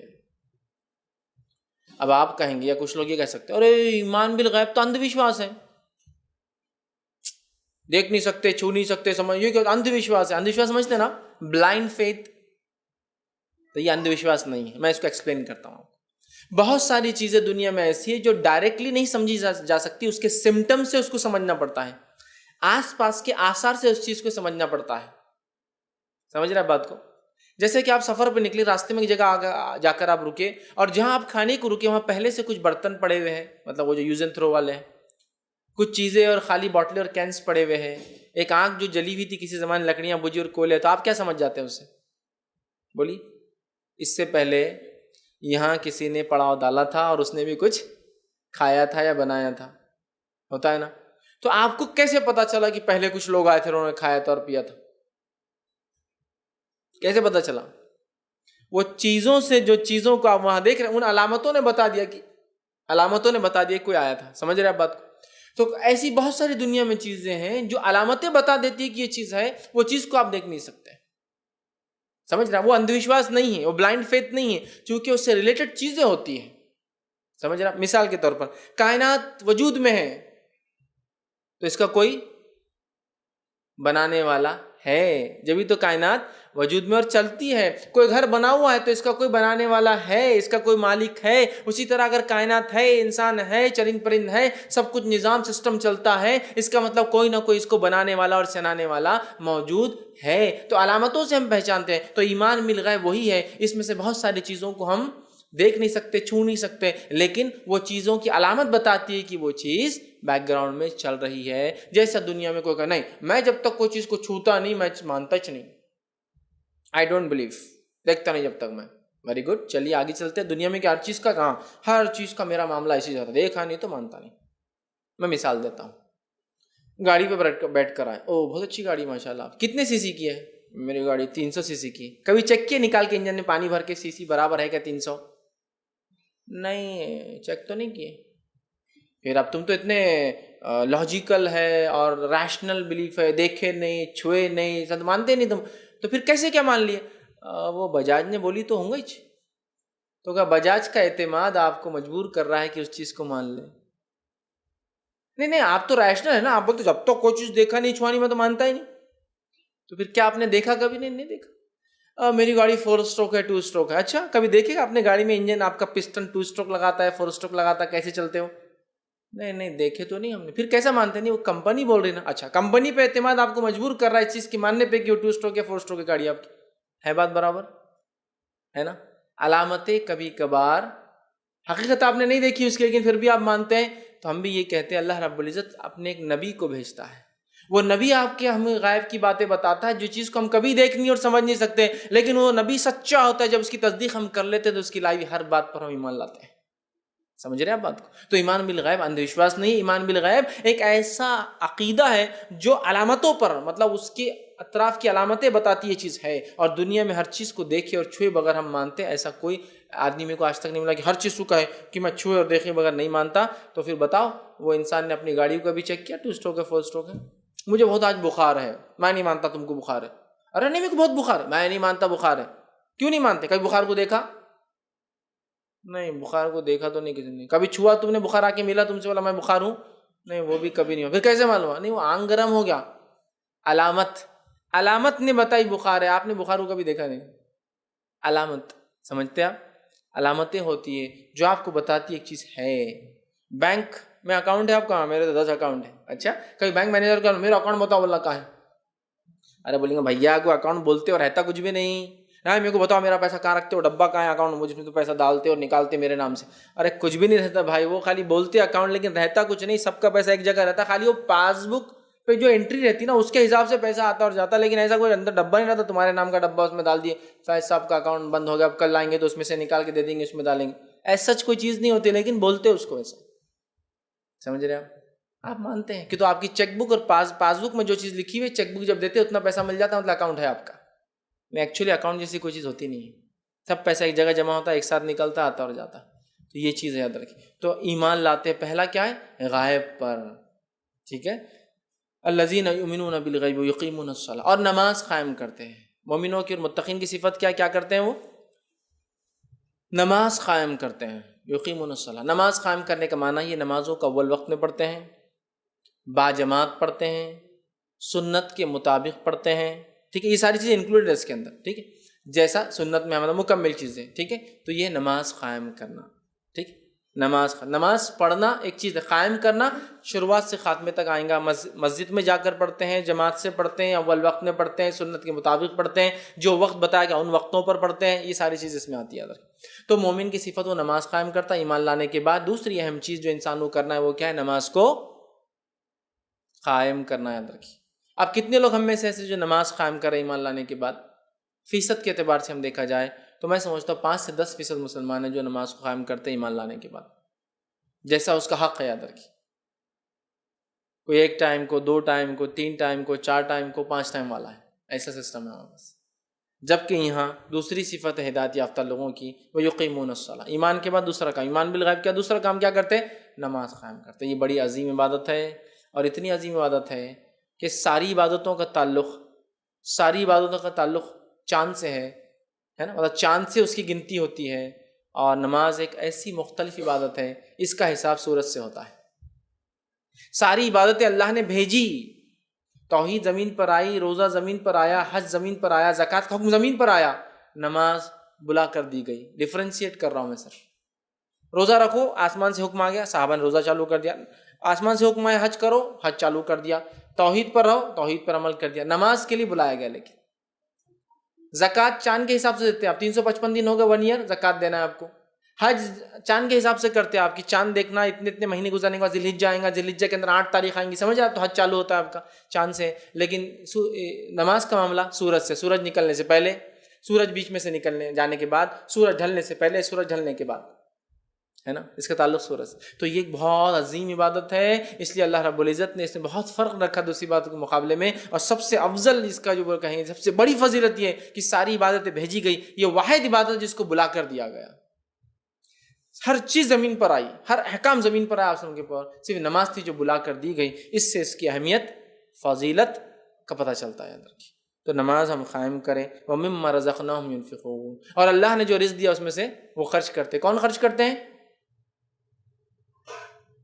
ایمان والے، تقوی والے لوگ جو ہدایت یافتہ ہوتے ہیں، وہ اپنے رزق میں سے خرچ کرتے ہیں، ٹھیک ہے۔ وَمِمَّا رَزَقْنَاهُمْ، رزق میں سے خرچ کرتے ہیں، اس میں زکوٰۃ بھی آ گیا، نفلی صدقات بھی آ گیا، تمام قسم کا خرچ یاد رکھی، ٹھیک ہے۔ بس کیش نہیں ہے، بس اناج ہوتا ہے، غلہ ہوتا ہے، یہ ہوتا ہے، سبزیاں ہم لگاتے، باغات ہیں، وہ خرچ کروں گا اس میں سے، اب جو آئیں گا اس کا جو بھی اللہ دیں گا اس میں سے خرچ کروں گا۔ روپیے اور پیسے کا چلن ہے تو روپیے اور پیسوں کو میں خرچ کروں گا، ٹھیک ہے۔ جو کچھ اللہ نے زمین دولت جائیداد دی ہے اس کو خرچ کروں گا اللہ کے راہ میں، ٹھیک ہے۔ کیش نہیں ہے، اتنی جائیداد ہے، بڑی ایک جائیداد مسجد کے لیے، ایک جائیداد کے اندر یتیم خانے فلاں، تو جو کچھ اللہ نے آپ کو دیا اس میں سے کیا کیجئے؟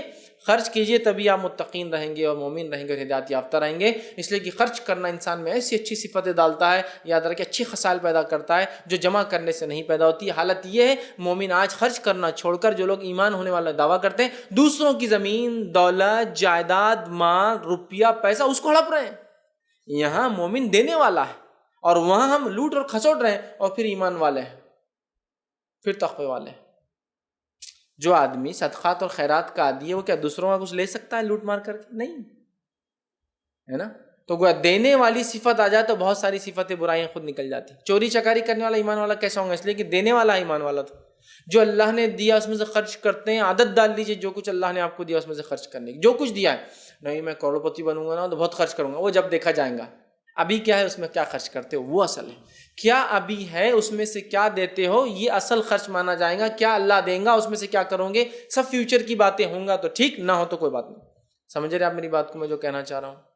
اللہ نے جو کچھ دیا ہے خرچ کرنے کی عادت ڈال لیجئے، جو کچھ دیا ہے جتنا ہے اس میں سے کچھ نہ کچھ خرچ کیجیے، آپ دیکھیں گے اللہ تعالیٰ اتنی برکت دیں گا جس کی کوئی انتہا نہیں۔ سورہ بقرہ آگے چل رہی ہے، گائے کا ایک پورا واقعہ آ رہا ہے، اور اس واقعے کو اگر آپ نے پڑھا ہوگا تو یہاں بنی اسرائیل کو اللہ حکم دیتا ہے گائے ذبح کرنے کا، جبکہ انہوں نے موسیٰ علیہ السلام کو مذاق اڑانے کے لیے کام کیا تھا، مذاق اڑانے کے لیے ہوا تھا ایک قتل، اور موسیٰ علیہ السلام کے پاس آئے، چلو آج موسیٰ کی مزہ لیتے، تنگ کرتے، نعوذ باللہ۔ یہ قوم ہی ایسی تھی، اور آگے کیا بولے موسیٰ علیہ السلام وہ آدمی مار گیا، آپ کون مارا ہوں گا؟ اللہ نے بولا اچھا ٹھیک ہے۔ موسیٰ علیہ السلام ایک نبی ہے، احکام پوچھتے، جو بتا رہے وہ تو نہیں کر رہے، قتل کس نے کیا؟ موسیٰ علیہ السلام نے کہا جاؤ گائے ذبح کرو، اللہ کہتا ہے گاہ ہوا قتل، اور تم بولتے گائے ذبح کرو۔ اب تم نے میرے سے پوچھا، حکم آ گیا، کرنا پڑے گا۔ اب ماننا تو نہیں تھا تو کیسا گھما رہے، گائے کا رنگ کیسا ہونا، کتنے سال کی ہونا، اب شروع کر دیے۔ اللہ تعالیٰ نے احکام دیتا گیا۔ اب ہوا یہ کہ جب ڈھونڈنے لگے تو ایک گائے فٹ ہوئی کرائٹیریا کے اندر، صرف پوری دنیا میں ایک گائے فٹ ہو رہی تھی وہ کرائٹیریا میں، ٹھیک۔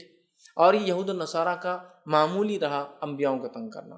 اسی قسم کی چال انہوں نے ایک بائبل کو اگر ہم پڑھے تو عیسیٰ علیہ السلام کے ساتھ چلی، اور ایک دن آگے عیسیٰ علیہ السلام کے ساتھ مزہ لینے کے لیے ان کی، نعوذ باللہ، اور کیا کیا سکہ لے کر آئے، اس زمانے کرنسی، جن رومیوں کی حکومت تھی فلسطین پر، کرنسی لے کر کہا عیسیٰ ہم ٹیکس دے یا نہ دے۔ عیسیٰ علیہ السلام سے کیا پوچھ رہے ہیں؟ ٹیکس دے یا نہ دے۔ اگر عیسیٰ علیہ السلام کہے کہ ٹیکس دو تو یہودی کیا الزام لگاتے تھے معلوم ان پہ؟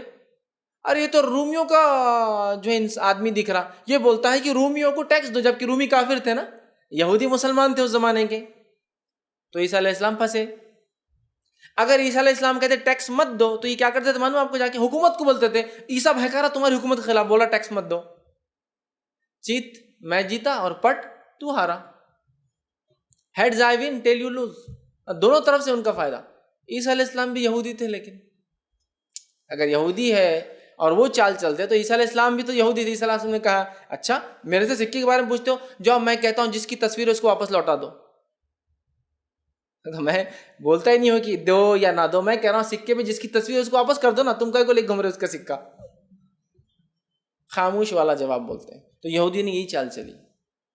تو ان کے مزاج ہے. تو وہ بکرا، وہ جو گائے کا واقعہ ہے نا، اس واقعے کے بیک گراؤنڈ کا تو یہ تھا. اب وہ گائے کس کی تھی وہ بھی دیکھ لیں. اس گائے والے کا واقعہ تھا کہ وہ ایک آدمی لکڑہا رہا تھا. اس کی عادت یہ تھی کہ وہ جو کماتا تھا اس میں سے 1/3 ایک تہائی 33.33% صدقہ کر دیتا تھا. اس کے اندر کا 33.33% ایک تہائی گھر میں بیوی بچوں کے خرچے کے لیے رکھتا تھا، اور ایک تہائی اس کا ری انویسٹ کرتا تھا اپنے بزنس کے اندر لکڑیوں کی. اس نے ایک گائے خریدی. گائے خریدنے کے بعد اس کو پالنے کی طاقت نہیں تھی. اس نے اپنے بیوی سے کہا اس گائے کو چھوڑ دو، اللہ تعالیٰ نے اگر ہمارے تقدیر میں رکھا ہوگا تو اللہ واپس دے دیں گے، واپس پالنے کی طاقت نہیں. اس گائے کو انہوں نے چھوڑ دیا. گائے چھوڑ دی. اس آدمی کا انتقال ہو گیا. اس کا ایک بیٹا تھا نوجوان. وہ بچہ چھوٹا تھا، پھر وہ بڑا ہونے لگا. جب بچہ بڑا ہو تو بچے میں بھی یہی صفت تھی.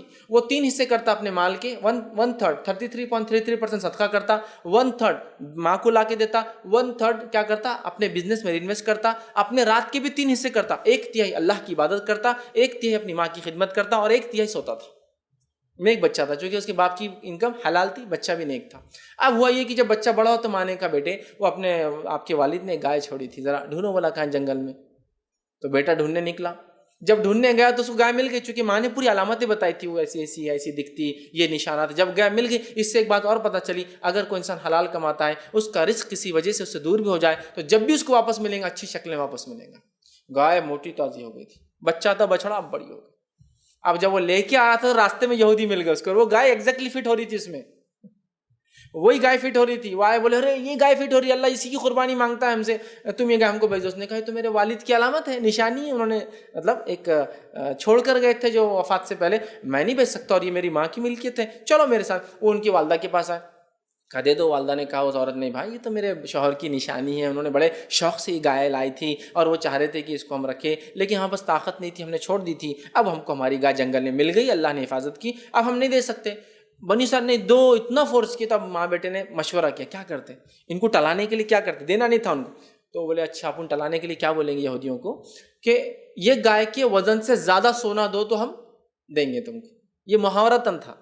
وہ آئے ماں بیٹے اور کہا دیکھو امی بول رہی ہے، بچے نے بولا کہ اگر اس گائے کے وزن سے زیادہ سونا دو تو ہم دیں گے. لیکن مقصد کیا تھا؟ بیچنا نہیں، مقصد تھا بات کو ٹال دینا. ایسا کوئی یہ پلاٹ بیچو بیچو بیچو کنٹینیو بول رہا تھا. آپ بول رہے اب مارکیٹ ویلیو 10 لاکھ اور آپ بول رہے اس کو 50 کروڑ میں لے لو، آپ دے دوں گا. بولیں گے یار پاگل ہے کیا، سمجھ رہے آپ. تو انہوں نے کیا بولا، گائے کا جتنا وزن ہے اس سے زیادہ سونا دے دو تو ہم گائے دے دیں گے. اب یہودیوں کو چونکہ اللہ کا حکم آ گیا تھا اور ان کو معلوم عذاب آ جائیں گے اللہ کا اگر حکم نہیں مانیں گے، تو ان کو مجبوراً خریدنا تھا. تو کیا کہا، چلو اتنے میں خرید لیتے. ان کو گائے جتنی ویٹ کی تھی اتنا گولڈ سونا دینا پڑا، اس سے زیادہ. اسی لیے قرآن نے کہا ان کا ذبح کرنے کو دل نہیں تھا. اور کس کا دل کرنے کو ذبح ہوں گا؟ بہرحال تو ہوا یہ کہ وہ ان کا دل نہیں تھا کاٹنے کا، اس لیے کہ اتنی کاسٹلی تھی وہ گائے، پھر بھی کاٹنا تو پڑا.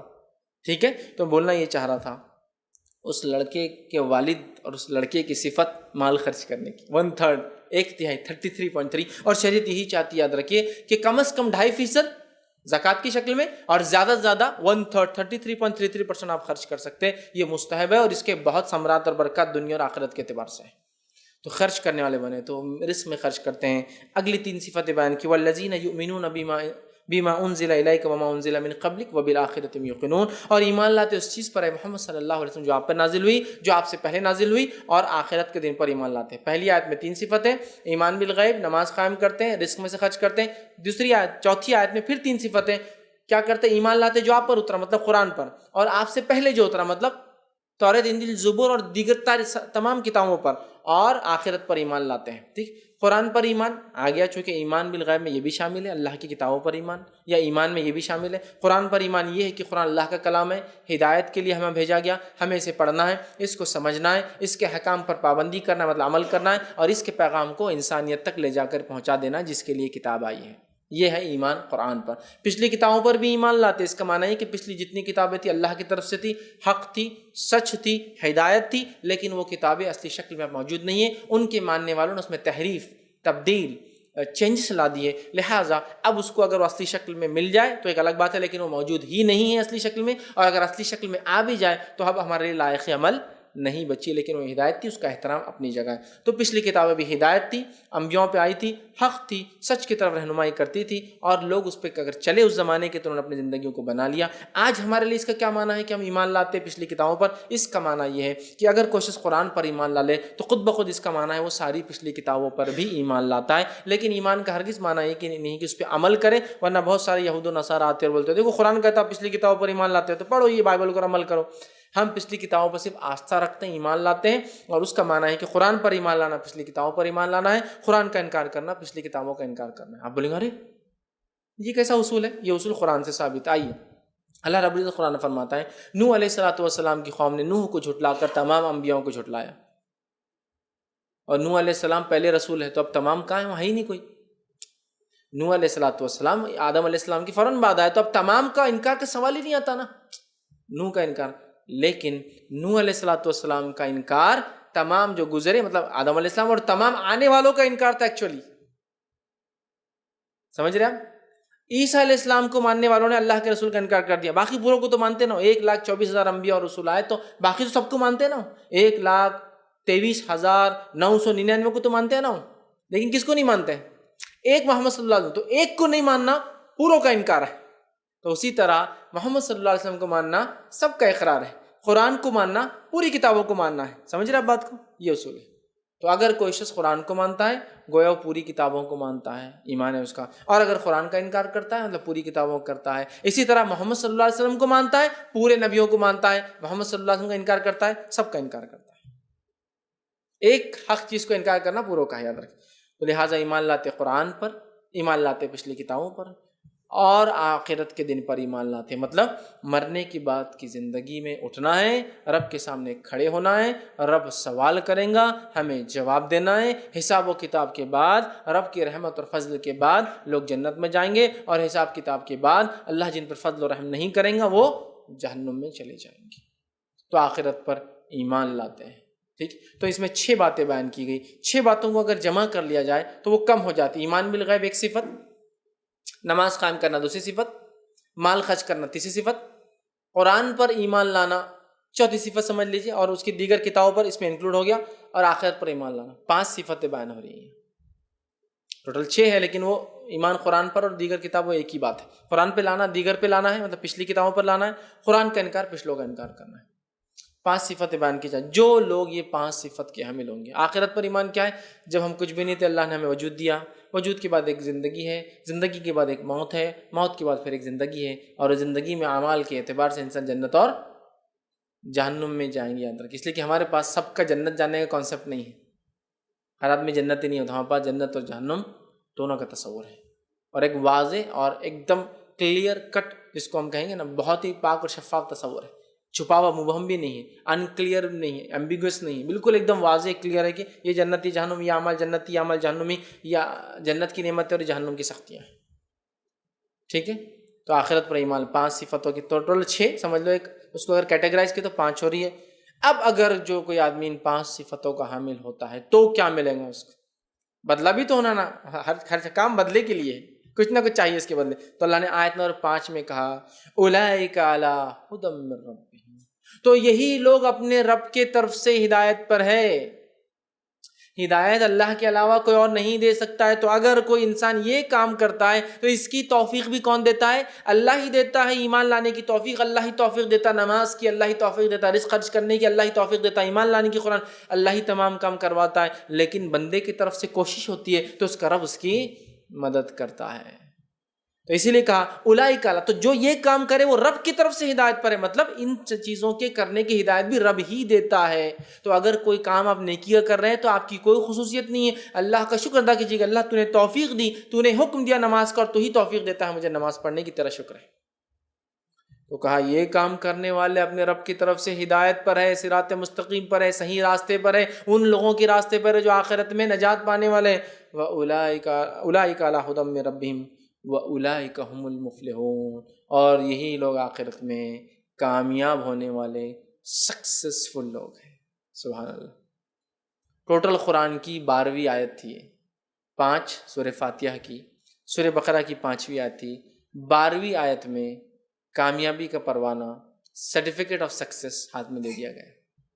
اگر 12 آیتیں پڑھنے کے بعد اللہ کامیابی کا پروانہ ہاتھ میں دے دے رہا ہے تو اس کے بعد کا قرآن کامیابی میں کتنا اضافہ کریں گا اور گمراہی سے کتنا بچانے مددگار ثابت ہوگا، سوچ ہی سکتے ہیں نا۔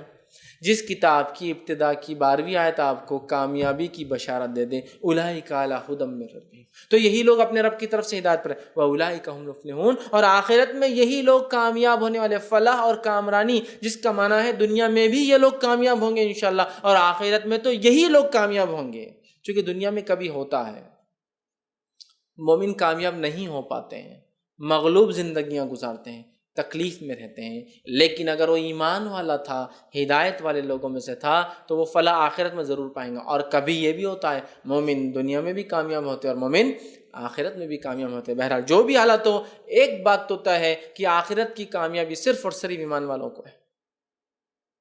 دنیا میں ہو سکتا کسی اور کو ہو، لیکن آخرت کے تحت صرف اور صرف مومنوں کی عادت کا اولئک علی ھدی من ربہم، یہی لوگ اپنے رب کی طرف سے ہدایت پر ہے، واولئک هم المفلحون، اور یہی لوگ جو ہے کامیاب اور کامران اور سکسیسفل ہیں۔ یاد رکھیے، تو کامیاب لوگ وہ نہیں ہیں جو دنیا میں عمارتیں کھڑے کر لیں، کامیاب وہ ہے جو ایمان کے ساتھ پھر دنیا میں چاہے عمارت کھڑے کرے۔ اصل کامیابی جو آج ہم سمجھتے ہیں روپیہ، پیسہ، دھن دولت، مال، جائیداد، کھیتی باڑی، بچے، لڑکوں کا ہونا، بڑے خاندان کا ہونا، یہ سب نہیں ہے۔ یہ سب ایمان کے ساتھ ہو تو یہ سب بھی کامیابی ہے، یاد رکھیے۔ لیکن اگر ایمان نہ ہو اور یہ سب کے پیچھے دنیا لگی ہے تو آپ ناکام ہیں، تو میں ناکام ہوں۔ تو اولئک علی ھدی من ربہم، ایمان میں غیب لائے، نماز کو قائم کرے، خرچ کرے، قرآن پر ایمان جیسا حق ہے، پچھلی کتابوں پر ایمان، آخرت پر ایمان، بس کامیاب ہو گیا وہ شخص۔ اور یہ اتنی بیسک چیزیں ہیں، یہ جو کر لے اس میں سب آ گیا، چونکہ آخرت پر ایمان تو سب کچھ انکلوڈ ہے۔ دنیا کی اچھی زندگی گزارو تو آخرت پر ایمان ہے، اس کا مطلب ہر عمل سے پہلے سوچنا ہے آخرت پر اثر کیا پڑے گا، آخرت پر اثر کیا، آخرت پر اثر کیا۔ تو انسان ہر کام میں نیکی کرے گا، برائی کی طرف جائیں گا ہی نہیں، چونکہ ارے آخرت پر اثر پڑ رہا ہے نا، اس کا ایمان رکھتا ہے نا وہ آخرت پر۔ اور آخرت پر ایمان، اللہ پہ ایمان کے بعد سب سے اہم جز ہے ایمان کا معلوم۔ اس لیے کہ قرآن میں جب بھی اللہ پہ ایمان کا تذکرہ آیا، کوئی اور تذکرہ ہو نہ ہو، آمنت باللہ والیوم الآخر کا تذکرہ آتا ہی ہے، بہت اہم ہے، چونکہ آخرت پر ایمان رزلٹ کا ڈر جس کو بولتے ہیں نا زبان میں، نتیجے کا ڈر، ارے غلط کہے تو نتیجے پہ اثر پڑتا ہے، وہ ہے اولئک علی ھدی من ربہم، یہی لوگ اپنے رب کی طرف سے کامیاب ہیں، اولئک هم المفلحون، اور یہی لوگ فلاح اور کامیابی پانے والے ہیں۔ تو میں کہوں گا جس کتاب کی شروعات اس بہترین انداز سے ہو، اس گولڈن آفر سے ہو، تو اس کتاب اندر کتنی ہدایت کی اور باتیں ہوں گی۔ ابھی تو سورہ بقرہ ہی تھا نا، یہ 5ویں آیت، کتنی باتیں ہوں گی اور کتنی گمراہیوں سے ہمارے رب نے ہمیں بچایا ہوں گا۔ لہٰذا میں کہوں گا، اپیل کروں گا، قرآن کو ایسا لپک جائیے، ایسا چمٹ جائیے، ایسا پکڑ لیجیے، ایسا معمول بنا لیجیے، صرف پڑھنے کا نہیں، پڑھنے کے ساتھ سمجھنے کا، سمجھنے کا نہیں، سمجھنے کے ساتھ اس کی گہرائیوں میں، اس کی تفسیر میں جانے کا۔ اس لیے کہ سمندر کے فائدہ اٹھانے والے کئی لوگ ہوتے ہیں۔ ایک وہ ہوتا ہے جو سمندر کے پاس جاتا ہے، آرام سے صرف لیٹتا ہے، اس کی ہواؤں کا فائدہ اٹھاتا ہے۔ ایک آدمی ہوتا ہے سمندر کے پاس جاتا ہے، ہواؤں کے فائدے کے ساتھ غوطہ بھی لگاتا ہے، سوئمنگ بھی کرتا ہے۔ ایک آدمی ہوتا ہے جو سمندر کے پاس جاتا ہے، ہواؤں کا فائدہ اٹھاتا ہے، غوطہ لگاتا ہے، ڈیپ جاتا ہے، اندر جاتا ہے اور اندر کے نظارے دیکھتا ہے۔ ایک آدمی ہوتا ہے جو سمندر پہ جاتا ہے، اس کی ہوا کا فائدہ اٹھاتا ہے، غوطہ لگاتا ہے، صرف غوطہ نہیں، غوطے میں ڈیپ جاتا ہے، صرف ڈیپ نہیں جاتا، اندر کے نظارے دیکھتا ہے، صرف نظارے نہیں دیکھتا، نظاروں کے ساتھ ساتھ جا کر سیپی اور موتیاں چن چن کر لے کے اندر کے خزانے نکال کر لاتا ہے۔ تو ویسے بنی قرآن پڑھنے والا صرف ہوا لے رہا ہے، اس کی ٹھنڈی ہوائیں لے رہا ہے، فائدہ تو اس کو بھی ہے۔ جیسے ایک سمندر کے پاس آپ لیٹ گئے تو قرآن پڑھنے والا صرف لیٹا ہوا ہے، جو اس کو ترجمہ پڑھ رہا ہے وہ سوئمنگ کر رہا ہے اس میں جا کر، ڈبل فائدہ کی، جسم کی میل اور کچیل بھی نکال رہا ہے۔ اس کے بعد جو ڈیپ جا رہا ہے، اندر کے نظارے دیکھ رہا ہے، وہ ایک اور ہائٹ پر جا رہا ہے اور نئے نظارے دیکھ رہا ہے کہ آخرت کی دنیا کیسی ہے اور قبر کی دنیا کیسی ہے اور جنت کیسی ہے اور جہنم کیسی ہے. اور وہ جو اندر غوطہ لگا کے سیپی اور مونگے اور گھونگے اور قیمتی چیزیں نکال کے خزانے لا رہا ہے، وہ انسان ہے جو اس کی تفسیر کی گہرائیوں میں جا کے اپنی زندگی کو بدل رہا ہے اور آخرت کو اپنے سنوار رہا ہے. تو صرف سمندر کے پاس جا کر ہوائیں کھانے والے مت بنیے. قرآن کو پڑھ کر اس میں غوطہ، اس کی تفسیر، اس کے ترجمے کے ساتھ اس کی گہرائیوں میں اتر کے اس سے فائدہ کیا ہو سکتا نکالیے. چونکہ یہ کتاب وہ ہے جس نے اس کو تھام لیا، اللہ رب العزت نے اس قوم کو عروج دیا اس دنیا میں، اور جس نے اسے چھوڑ دیا وہ زوال پذیر ہوئی، وہ ذلیل ہوئے اور ذلیل الخوار ہوئے. دنیا بھی ہاتھ سے چلے گئی، آخرت بھی گنوا بیٹھے. تو لہٰذا یہ سورہ بقرہ سورہ نمبر 2 کی آیت نمبر 1 سے لے کر 5 کی مختصر تفسیر تھی جو میں نے آپ کے سامنے رکھی، جس میں اللہ رب العزت نے مومنوں کا، ہدایت یافتہ لوگوں کی صفتیں اور ان کو کیا ملے گا، ان کی کامرانی کا اور کامیابی کا تذکرہ کیا. ہمیں چاہیے کہ ہمیں اس سے آگے بڑھنا ہے، لہٰذا قرآن کو ہم پڑھیں اور اس کو پڑھنا اپنے ایک معمول بنا لیں. اللہ رب العزت سے آخر میں دعا کہ اللہ سبحانہ تعالیٰ جو صفتیں مومنوں کی اللہ نے اپنی کتاب میں اور بالخصوص سورہ بقرہ کی ابتدائی آیتوں میں بتائیے، ان تمام صفتوں کا ہمیں حامل بنائے اور ہم میں وہ ساری صفتیں دے جو اپنے نیک بندوں میں اللہ چاہتا ہے، جن سے وہ خوش ہوتا ہے، اور ہر اس صفت سے بچائے جو برائی کی ہے یا اللہ جن سے ناراض ہوتا ہے. جب تک ہمیں زندہ رکھے، اسلام اور ایمان پر زندہ رکھے، اور جب بھی ہمارا خاتمہ ہو ایمان پر ہمارا خاتمہ ہو. وآخر دعوانا الحمد للہ رب العالمین. سبحان ربک رب العزت عما یصفون والسلام علی المرسلین والحمد للہ رب العالمین.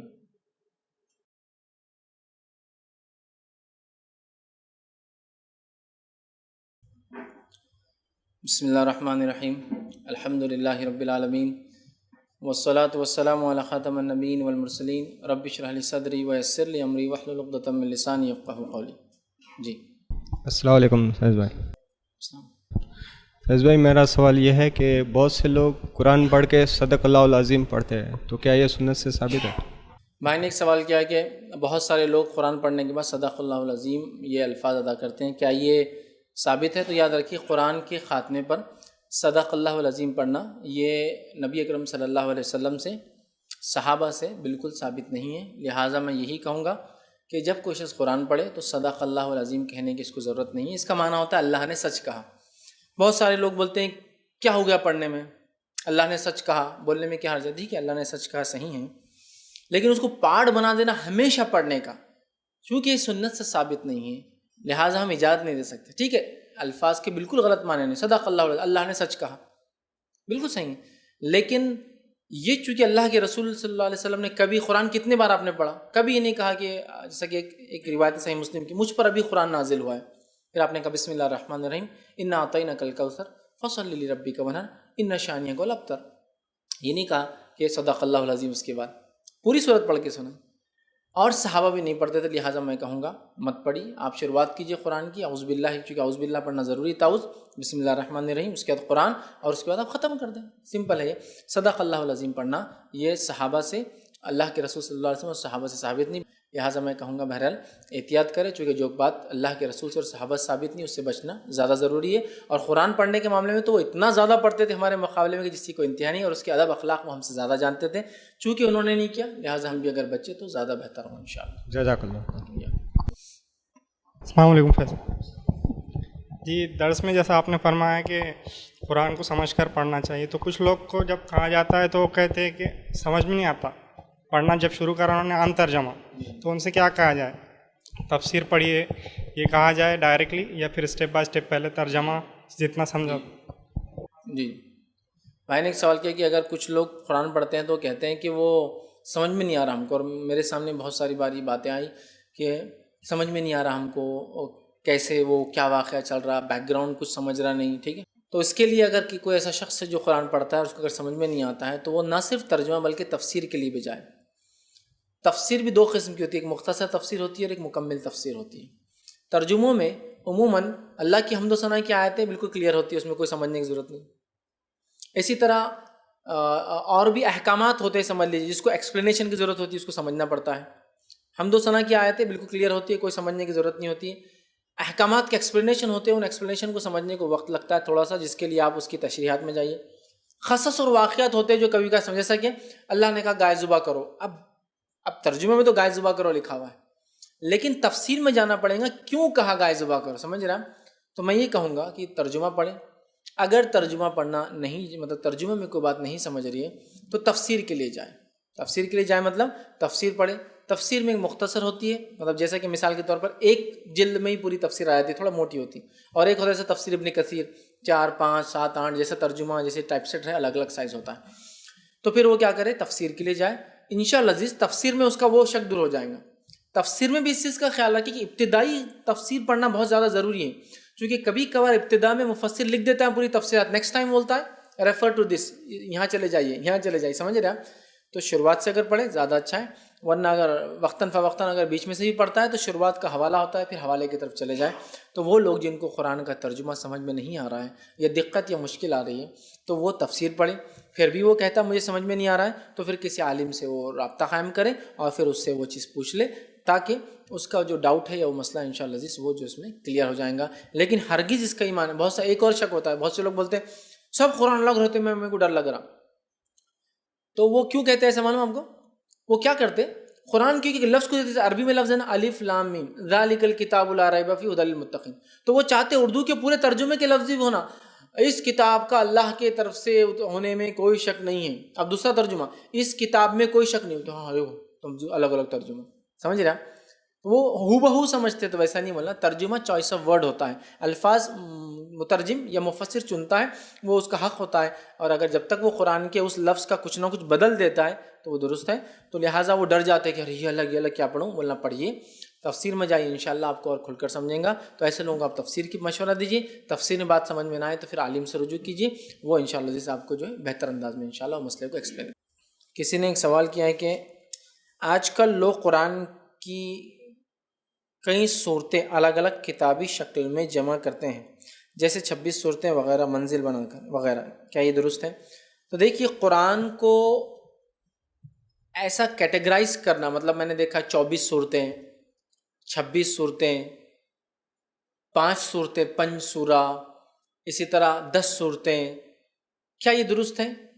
تو اگر یہ 5 صورتیں, 26 صورتیں, 10 صورتیں اس لیے الگ کی جا رہی ہے کہ کوئی آدمی یاد کر رہا ہے یا ان سوروں کے فضائل ہیں, جیسا کہ کوئی شخص رات میں یہ سورہ ملک پڑھ کر سوئے تو عذاب قبر سے بچتا ہے, تو اب اس کو یاد کرنے کے لیے سورہ ملک لکھا ہوا ہے, سمجھ لیجیے اس میں.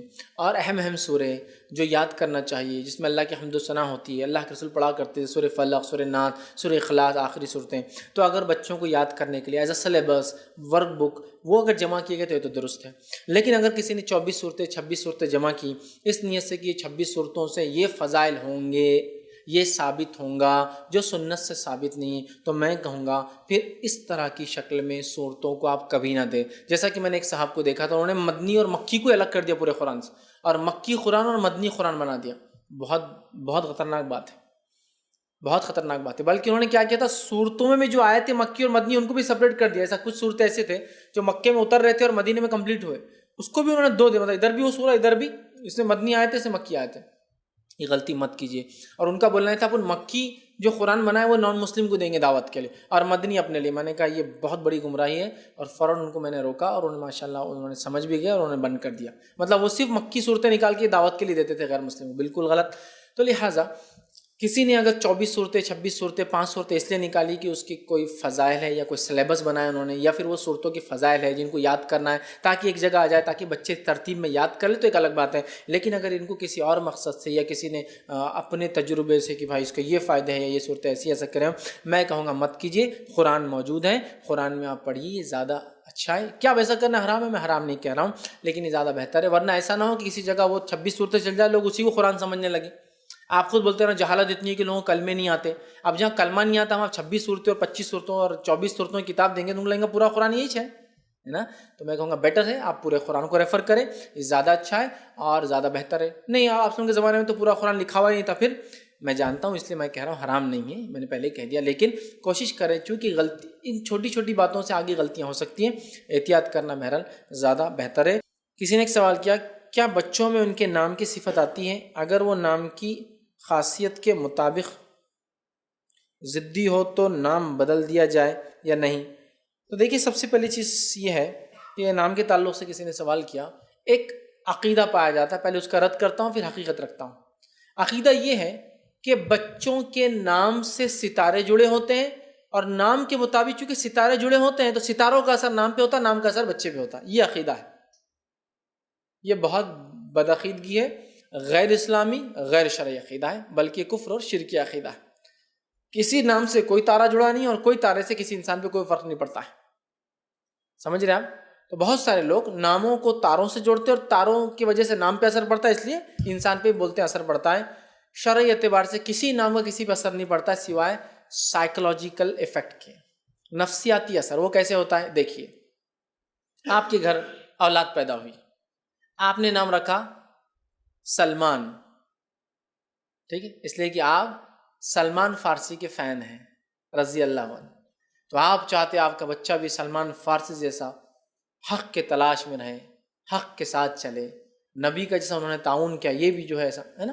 تو یہ بچے میں آپ صفتیں پائیں گے، چونکہ جب بھی وہ کچھ کریں گے آپ کہیں گے بیٹے میں نے تمہارا نام سلمان فارسی رضی اللہ عنہ کے نام پہ رکھا تھا، وہ ایسے تھے وہ ایسے تھے. پھر جب اس کے سامنے کبھی سیرت پڑھیں گے سلمان فارسی کی تو وہ متاثر ہوں گا اس سیرت سے اور ویسا بننا. یہ اثر تو ہوگا سائیکولوجیکل ایفیکٹ، ایک الگ چیز ہے، یہ ایک الگ چیز ہے. لیکن یہ جو آپ کہہ رہے ہیں نام پہ کا کیا اثر ہوتا ہے، تو یہ ایک بدعقیدگی ہے کہ نام ستاروں سے جڑے، ستاروں کا اثر نام پر اور نام کا اثر بچے پر ہوتا ہے. جیسا کہ ایک مرتبہ کسی نے نام رکھا اپنے بچے کا عمر، تو ایک صاحب کیا بولنے لگے من، ارے یار بہت جلالی نام رکھ دی، بولے تم نے بہت جلالی نام رکھ دی. جلالی نام کیوں؟ گرم رہے گا بولے بچہ بہت، سمجھ رہا؟ تو انہیں کیوں اب سمجھ میں نہیں آ رہا جلالی نام گرم، تو حضرت عمر کیسا رہیں گا بولے جلالی غصے والا. یہ تو حضرت عمر میں کیا صرف پوری کیریکٹر میں آپ کے صرف غصہ اور یہ بھرا ہوا ہے کیا؟ کب غصہ کرتے تھے؟ اگر ویسا غصہ کسی کو آئے تو اچھی بات ہے نا، ٹھیک. تو خاموخواہ کے وہ ابو بکر، ہاں یہ بہت میک ہمبل نام ہے، ایک دم بالکل خاموش طبیعت، اچھے مزاج، حلم والا، ایسا نہیں ہے، ایسا کچھ بھی نہیں. تو ناموں کا اثر بچوں پہ اگر وہ کسی شخصیت سے جڑا ہے تو ایک سائیکولوجیکل نیچرل اثر تو ہو سکتا ہے، جیسا میں نے سلمان کی مثال دی آپ کو، ٹھیک ہے، یہ تو ہے.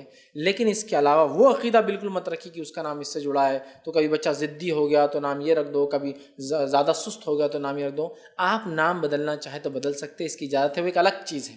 نام سرنیم نہیں ہے، نام صرف بچے کا. لیکن آپ یہ مت سوچیے کہ نام کا ایک اثر ہے، اس کے ستارہ ہے، اس سے یہ ہو جا رہا وہ ہو جا رہا، یہ سب کی ضرورت نہیں ہے. لیکن آپ بدلنا چاہیں نام بالکل کوئی مسئلہ نہیں، بدل سکتے ہیں. لیکن یہ معمول نہ بن جائے، ایک بار نام تھا دوسرا رکھ دیا، دوسرا پھر آپ بولے 10 سال بعد پھر تیسرا پھر چوتھا، یہ نہیں. بلکہ ایک آدھ بار چاہے ضرورت آپ کو محسوس ہو، ایسا لگ رہا ہے، ایک الگ بات ہے. لیکن میں کہوں گا نام کی کوئی اثرات نہیں ہوتے سوائے سائیکولوجیکل اثر کے، کہ جیسا نفسیاتی اثر جس کو کہتے ہیں کہ بچے سے امید کی جاتی ہے کہ بھائی حضرت عمر جیسا بنے رضی اللہ عنہ، فرق کرنے والا برائی اور اچھائی کے اندر، ابوبکر جیسا انصاف کرنے والا، تعاون کرنے والا، نبی کا ایک سچا دوست بنے. یہ تو ایک الگ چیز ہے. اور بچوں میں ایسے اثرات تو میں نے بھی دیکھا ہوں. جیسا کہ ایک ہمارے جان پہچان میں ان کا نام فہد تھا، تو بچپن سے سوارے تم ہلو کیسا بھاگ رہے، تمہارا نام تو فہد ہے نا، فہد چیتے کو بولتے ہیں، اور تم ہلو بھاگ رہے. تو وہ انہوں نے بہت سیکھنا، اور بہت تیز بھاگتے تھے. پھر وہ فٹ بال پلیئر تھے، بہت بھاگتے تھے، تو ان کے نام میں وہ ہو گیا تھا. ایک ہمارے دوست تھے، ان کا نام تھا عبدالسمیع، سننے والے کا بندہ. تو ان کی خصوصیت تھی، سب ان کو بچپن سے کچھ بھی کام اگر نہیں سنے، اور تمہارا نام سمیع اور تم سنتے نہیں، سننے والا، سمیع مانا سننے، عبدالسمیع. تو ان کا ایسی ڈیولپ کر لی انہوں نے اپنی صفت کے، بہت دور سے وہ سن لیتے تھے چیزوں کو، اتنا ان ایکسپیکٹڈ کہ جہاں ہم امید نہیں کر سکتے کہ عام لوگ سن سکے. چونکہ انہوں نے اپنے آپ کو ڈیولپ کر لیا تھا وہ خاص سننے کے، اس میں ان کی ٹیکنکس، سمجھے آپ؟ کہ تو بچپن سے سب ان کو بولتے تھے ارے تمہارا تو نام ہی سمیع سننے والا، اور تم کو سنے نہیں آیا، تم سن رہے نہیں. تو ایک مرتبہ ہم تقریباً 30 یا 40 فٹ دور سے بات کر رہے اور بہت ہلو کہ ان کو سنے نہیں آنا، اور وہاں سے ہنستے تھے، بول رہے میں نے سن لیا، تم نے یہ بولے. تب پتہ چلا ان میں ایک صفت خاص تھی، وہ بہت تیز، مطلب ان کو بچپن سے سب بولتے تھے ارے تمہارا نام ہے اور تم، سمجھ رہے آپ؟ یہ تو ہو سکتا ہے. جیسا میں کہیں جاتا ہوں، لوگ بولتے ہیں آپ کا نام فیض ہے اور آپ لوگوں کو فائدہ پہنچا رہے ہیں، تو یہ ایک سائیکولوجیکل ایفیکٹ ہوتا ہے آدمی کو، ارے ہاں میرا نام فیض، فیض کا نام فائدہ، اور میں لوگوں کو فائدہ پہنچاؤں. بچپن میں کوئی بولے بیٹے تمہارا نام اس لیے رکھیے تم لوگوں کو فائدہ پہنچاؤ، اس کا ہوتا ہے.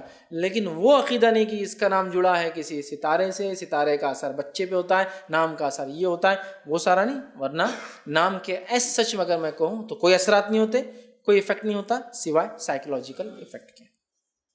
جی السلام علیکم. فیض بھائی، سورہ رقیہ پڑھنا اور سننا کیا درست ہے، اور اس میں کیا ہوتا ہے اکثر؟ رقیہ جو پڑھتے ہیں جی، سورہ رقیہ. بھائی نے سوال کیا کہ جو صورتیں پڑھی جاتی ہیں علاج کے لیے یا رقیہ کے لیے، رقیہ بول رہے ہیں یا سورہ رقیہ، سورہ فاتحہ کا بول رہے ہیں؟ سورہ رقیہ. سورہ فاتحہ کو بولتے ہیں. نہیں وہ کچھ رقیہ کچھ مطلب کچھ جن اور اثرات کے حساب سے پڑھا جاتا ہے. تو بھائی نے سوال کیا کہ رقیہ مطلب وہ صورتیں جو جن یا جادو یا نظر بد کے علاج کے لیے تلاوت کیے جاتے ہیں، رقیہ جنہیں کہتے ہیں شفا کے طور پر، علاج کے طور پر، تو ان صورتوں کا پڑھنا کیسا ہے؟ تو دیکھیے ان صورتوں کا پڑھنا بالکل درست ہے. کچھ چیزیں تو بالکل واضح ثابت ہیں، جیسے کہ سورہ فاتحہ کو رقیہ کہا گیا خود، تو وہ پڑھنا ثابت ہے. اسی طرح سورہ فلق، سورہ ناس پڑھنا ثابت ہے. نبی اکرم صلی اللہ علیہ وسلم فرمایا ان دو صورتوں سے بہتر میں نے پناہ مانگنی ہے کوئی صورت نہیں دیکھی، سورہ فلق اور سورہ ناس. آپ آندھی طوفان کے لیے بھی پڑھتے ہیں، بخار کے لیے بھی پڑھتے ہیں، اور جادو کا اثر ہوا بھی تو آپ نے پڑھا. تو پتہ چلا جادو کے لیے بھی، آندھی طوفان کے لیے بھی، مصیبت کے لیے بھی، ایکسیڈنٹس کے لیے بھی، پریشانیوں کے لیے بھی، کوئی آفت بھی آ جائے تو آپ پڑھ سکتے قل اعوذ برب الفلق، قل اعوذ برب الناس. ٹھیک ہے، تو ان صورتوں کو پڑھنا بھائی نے کہا کیسا ہے، تو بالکل آپ اس کو پڑھ سکتے ہیں. رہا مسئلہ یہ کہ میں نے تو وہاں کہا صورتوں کو خاص جمع نہیں کرنا. رقیہ میں تو قاری خاص طور سے جمع کرتا ہے، یہ صورت وہ صورت، جو کہ سنت سے ثابت نہیں کہ یہ صورت کی 5 آیتیں، یہ صورت کی 10 آیتیں، ان صورت کی 2 آیتیں ملا کر وہ پڑھتا ہے. اس کا کیا ہے؟ تو دیکھیے اس معاملے میں 2 چیزیں ہیں.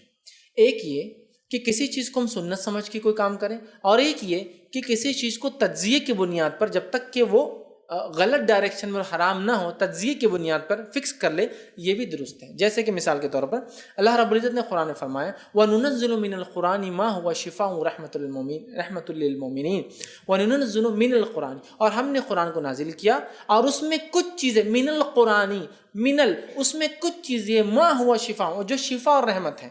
ویسے پورا قرآن جنوں کے خلاف، حسد کے خلاف، نفسیاتی برائیوں کے خلاف علاج ہے. قرآن پڑھنے سے دل کا میل نکلتا ہے، نفسیاتی حسد، جلن، کینہ، بغض، مال جمع کرنے کی صفت یہ کم ہوتی ہے، خرچ کرنے ہے نا، تو یہ تو علاج ہے. لیکن من القرآنی کہہ کر اللہ نے بتا دیا کچھ آیتیں اسپیسیفکلی بیماریوں کے لیے ہے، لیکن وہ کچھ ہے، پورا نہیں. پورا قرآن شفا ہے، رحمت ہے، لیکن کچھ آیتیں خاص ہے. تو اگر کوئی عالم تجزیہ کر کے ان آیتوں کو نکالتا ہے کہ یہ آیتوں کو پڑھنے سے یہ فائدہ ہو رہا ہے، جیسے کہ میں سورہ جن کی آیتیں پڑھ رہا ہوں جس سے جن کو اثر ہو رہا ہے، اور پھر میں سورہ فلاں کی آیت پڑھ رہا ہوں جس سے میں اس کو اسلام کی دعوت دے رہا ہوں، پھر میں سورہ فلق، سورہ ناس پڑھ رہا ہوں جس سے وہ نکل کر بھاگ جا رہا ہوں، پھر میں اذان دے رہا ہوں، چونکہ حدیث میں اذان دینے سے شیطان بھاگتا ہے دور، بلکہ بھاگتا ہی نہیں بلکہ وہ اتنی زور سے، حدیث میں آتا ہے، ہوا خارج کرتے ہوئے، پاد مارتے ہوئے بھاگتا ہے تاکہ اذان کی آواز کان میں نہیں آنا اس کی، ہے نا. اب جو آدمی رقیہ علاج کر اذان دے تو حدیث میں کیا ہے؟ اذان سے شیطان بھاگتا ہے. اگر اس کے جسم میں شیطان ہے تو کیا کریں گا وہ؟ یا تو بھاگیں گے یا تو تکلیف میں آ جائیں گے نا. تو یہ بولتے تجزیہ. مطلب ایک عالم، ایک دیندار انسان تجزیہ کر کے اگر کوئی باتیں نکالتا ہے جو کہ قرآن حدیث کے خلاف نہ ہو تو ایسے تجزیہ اور ایکسپیریمنٹ کو مانا جا سکتا ہے، لیکن یہ کبھی بھی سنت کا درجہ نہیں لیں گی، کبھی بھی اس کو واجب اور فرض اپنے نفس پہ قرار ہم نہیں دے سکتے. جیسا کہ علامہ ابن تیمیہ رحمہ اللہ، علامہ ابن قیم الجوزی رحمہ اللہ، ان کے کئی تجزیے ہے کہ یہ پڑھنے سے یہ فائدہ ہوتا ہے، یہ نقصان ہوتا ہے، لیا بھی جا سکتا ہے، انکار بھی کیا جا سکتا ہے. سمجھ رہے آپ؟ تو اگر کوئی رقیہ شرعیہ کے لیے کچھ آیتوں کا انتخاب کرتا ہے، آیتوں کے معنی بھی ایسے ہیں کہ جنہوں نے آ کر آپ کے پاس بات کی اور اسلام قبول کیا، تو اس سے جنوں پر اثر ہو سکتا ہے نا، کہ وہ جن بھی سننے والا بولیں گے ارے میرے بھائیوں نے اسلام قبول کیا تھا، تو یہ درست ہے، ان کا یہ رقیہ میں شامل کرنا درست ہے. تو لوگ بولتے ہیں 26 صورتیں 24 صورتوں کو تو تم نہیں بولتے، فلاں کتاب کو تم نے نہیں بولا، اب یہ رقیہ شرعیہ تم پڑھتے ہو، فلاں عبدالسلام بالی کی کتاب سے پڑھتے ہو، فلاں ان کا رقیہ شرعیہ. تو دیکھیے وہ رقیہ شرعیہ ہم خود کہہ رہے ہیں کہ وہ سنت نہیں ہے ویسا پڑھنا، لیکن اگر تجزیہ ہے، ایکسپیریمنٹ ہے اور جن اس کی وجہ سے نکل رہا ہے، لوگوں کو شفا اور فائدہ ہو رہا ہے، تو استعمال کرنے میں انشاءاللہ عزیز کوئی حرج نہیں ہے. تو لہٰذا اگر آپ کا سوال وہی تھا کہ رقیہ شرعیہ پڑھنا کیسا ہے، تو بالکل اس کو پڑھا جا سکتا ہے. بس وہ آدمی جس نے بنایا ہو وہ کتاب اور سنت کا حامل ہو، وہ کتاب و سنت کے مطابق علاج کرنے والا ہو، اس نے وہ تجزیہ کر کے ایکسپیریمنٹ کر کے وہ نکالا ہو، اور اس چیز کو آپ کبھی بھی سنت نہ مانیں اور اس کو ایسا بھی نہیں سمجھے کہ یہ ضروری ہے ایسا. اگر کوئی اس سے ہٹ کر بھی آپ کو رقیہ شرعیہ ملتا آپ وہ کر سکتے ہیں انشاءاللہ. اگر فائدہ ہو رہا ہے تو کرنے میں انشاءاللہ کوئی حرج نہیں. جی، کسی نے ایک سوال کیا ہے کہ قربانی گھر کے سربراہ کے نام سے کی جائے تو کیا سارے افراد کو برابر ثواب ملے گا؟ تو دیکھیے اگر قربانی گھر کے ارن کرنے والا جو سربراہ ہے، لیڈر ہے، جو کماتا ہے، اگر اس کے نام سے کر دی جائے تو اس کے ماتحت جتنے لوگ ہیں وہ اس میں انکلوڈ ہو جائیں گے. جیسے اگر میں کماتا ہوں اور میرے بیوی بچے، تو اگر میں قربانی کر لوں یا ایک حصہ ڈال لوں تو میں اور میری بیوی اور میرے بچے اس میں شامل ہو جائیں گے. اس قربانی میں بہت لوگوں نے یہ ویڈیو میرا گھمایا کہ میں نے کہہ دیا کہ ایک قربانی سارے گھر کی طرف سے ہے تو یہ تو فتنہ ہے، شر ہے اور یہ ہے، اور بہت ساری باتیں کی. لیکن جامع ترمذی کی واضح روایت تھی، سنن ابن ماجہ کے اندر یہ روایت آتی ہے، اور صالح المنجد کا اور سعودی لجنہ کا اس پر فتویٰ ہے کہ ایک قربانی ایک حصہ پورے گھر کے لیے کفایت کر جاتا ہے. شیخ عثیمین رحمہ اللہ سوال ہوا کہ ایک گھر میں 22 لوگ ہیں لیکن ان کا بجٹ ایک ہی ہے، انکم سورس ایک ہی ہے، تو انہوں نے کہا پھر ایک قربانی ان 22 لوگوں کو بھی کافی ہو جائیں گی۔ دلیل ابو ایوب انصاری رضی اللہ عنہ کا وہ قول جس میں انہوں نے کہا، جامع ترمذی کی روایت ہے کہ ہم اللہ کے رسول صلی اللہ علیہ وسلم کے زمانے میں اپنے اور اپنے گھر والوں کی طرف سے ایک حصہ ذبح کرتے، چاہے گھر میں 80 لوگ کیوں نہ ہو۔ تو لہٰذا اس سے پتہ چلا وہ کر سکتے ہیں۔ لیکن ایک بات میں کہوں گا، کچھ لوگوں کو آپ کی قربانی سے کوئی مطلب نہیں ہے، ان کو مطلب صرف آپ کے چمڑوں سے ہے، ٹھیک ہے؟ تو لہٰذا بس آپ کرتے جائیے، سال سے کم بھی ہو تو چلیں گا، نقص بھی ہو تو چلیں گا، بس لاؤ تم چمڑا ہمارے پاس لاؤ، باقی وہ مسئلہ تمہاری قربانی کا تمہارے پاس ہے، سمجھے آپ؟ تو میں یہ کہتا ہوں، تو وہ چیز کو جاتے ہوئے صحیح بات یہ ہے۔ اور سعودی لجنہ دائمیہ کا فتویٰ، مطلب سعودی کی پرماننٹ کمیٹی افتاء، ان کا فتویٰ بھی یہ صرف میرا قول نہیں تھا اور حدیث کی سمجھ ہے۔ اب اس کے رد میں انہوں نے ایک نیا شوشہ لایا، کیا ہے یہ روایت؟ بولے نفلی قربانی کے لیے، کیا کے لیے؟ نفلی قربانی کے لیے۔ تو اگر میں یہی بات ان کے اوپر لاگو کروں کہ عبداللہ ابن مسعود رضی اللہ عنہ جو نماز کا طریقہ بتایا وہ نفلی نماز کا تھا، وہ ہاتھ ناف کے نیچے باندھنا، رفع دن نہیں کرنا، تو مانیں گے میری اس بات کو؟ حدیث میں کیا ہے کہ اللہ کے رسول زمانے میں ہم ایسی نماز پڑھتے تھے، اور میں کہوں نہیں عبداللہ ابن مسعود نفلی نماز بتا رہے ہیں، تو مانیں گے میری اس دلیل کو؟ وہ حدیث میں ہے کہ ہم اللہ کے رسول کے دور میں ایسی نماز پڑھتے، تو آپ کون ہوتے فرق کرنے والے کہ نفلی تھی فرض تھی؟ سمجھے آپ؟ حدیث میں ہے وہ الفاظ کہ تم لوگ، مطلب صحابہ، تابعین کیا پوچھتے ہیں، تم لوگ صحابہ اللہ کے رسول کے دور میں قربانی کیسا کرتے تھے؟ نفلی لفظ کہاں سے آیا اس کے اندر؟ تو یہ لوگ اپنے مسلک کے مطابق اللہ رحم کرے چیزوں کو نفلی اور فرض بھی کر دیتے ہیں، ہاں اور نہ بھی کرتے، اور ایک اصول بنا لیا، جو بات اپنے مسلک کے خلاف جائے اس کے رد میں ان کو دلیل پیدا کرنا ہے ہی، مطلب بالکل کمپلسری پیدا کرتے کہ نہیں دلیل۔ تو کہاں اس حدیث کے اندر نفلی اور فرض کا لفظ ہی نہیں، کہاں سے لائے انہوں نے؟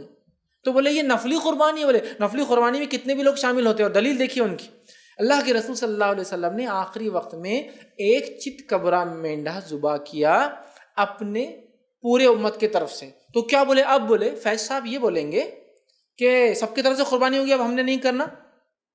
حالانکہ پوری حدیث اللہ کے رسول صلی اللہ علیہ وسلم نے 2 چت کبرے مینڈے ذبح کیے، ایک اپنے اور اپنے 9 ازواج 10 لوگوں کی طرف سے، اور ایک پوری امت کی طرف سے۔ تو پہلا کیوں بھول گیا آپ نے 10 والا؟ جبکہ امہات میں سے کئی امہات تھی جو صاحب نصاب تھی، وہ زکوٰۃ ادا کرتی تھی ہر سال، جیسا سودا رضی اللہ عنہا، یہ جو ہے چمڑے کا بزنس کرتی تھی، بہت ارننگ تھی ان کی اچھی، یہ خود زکوٰۃ دیا کرتی تھی۔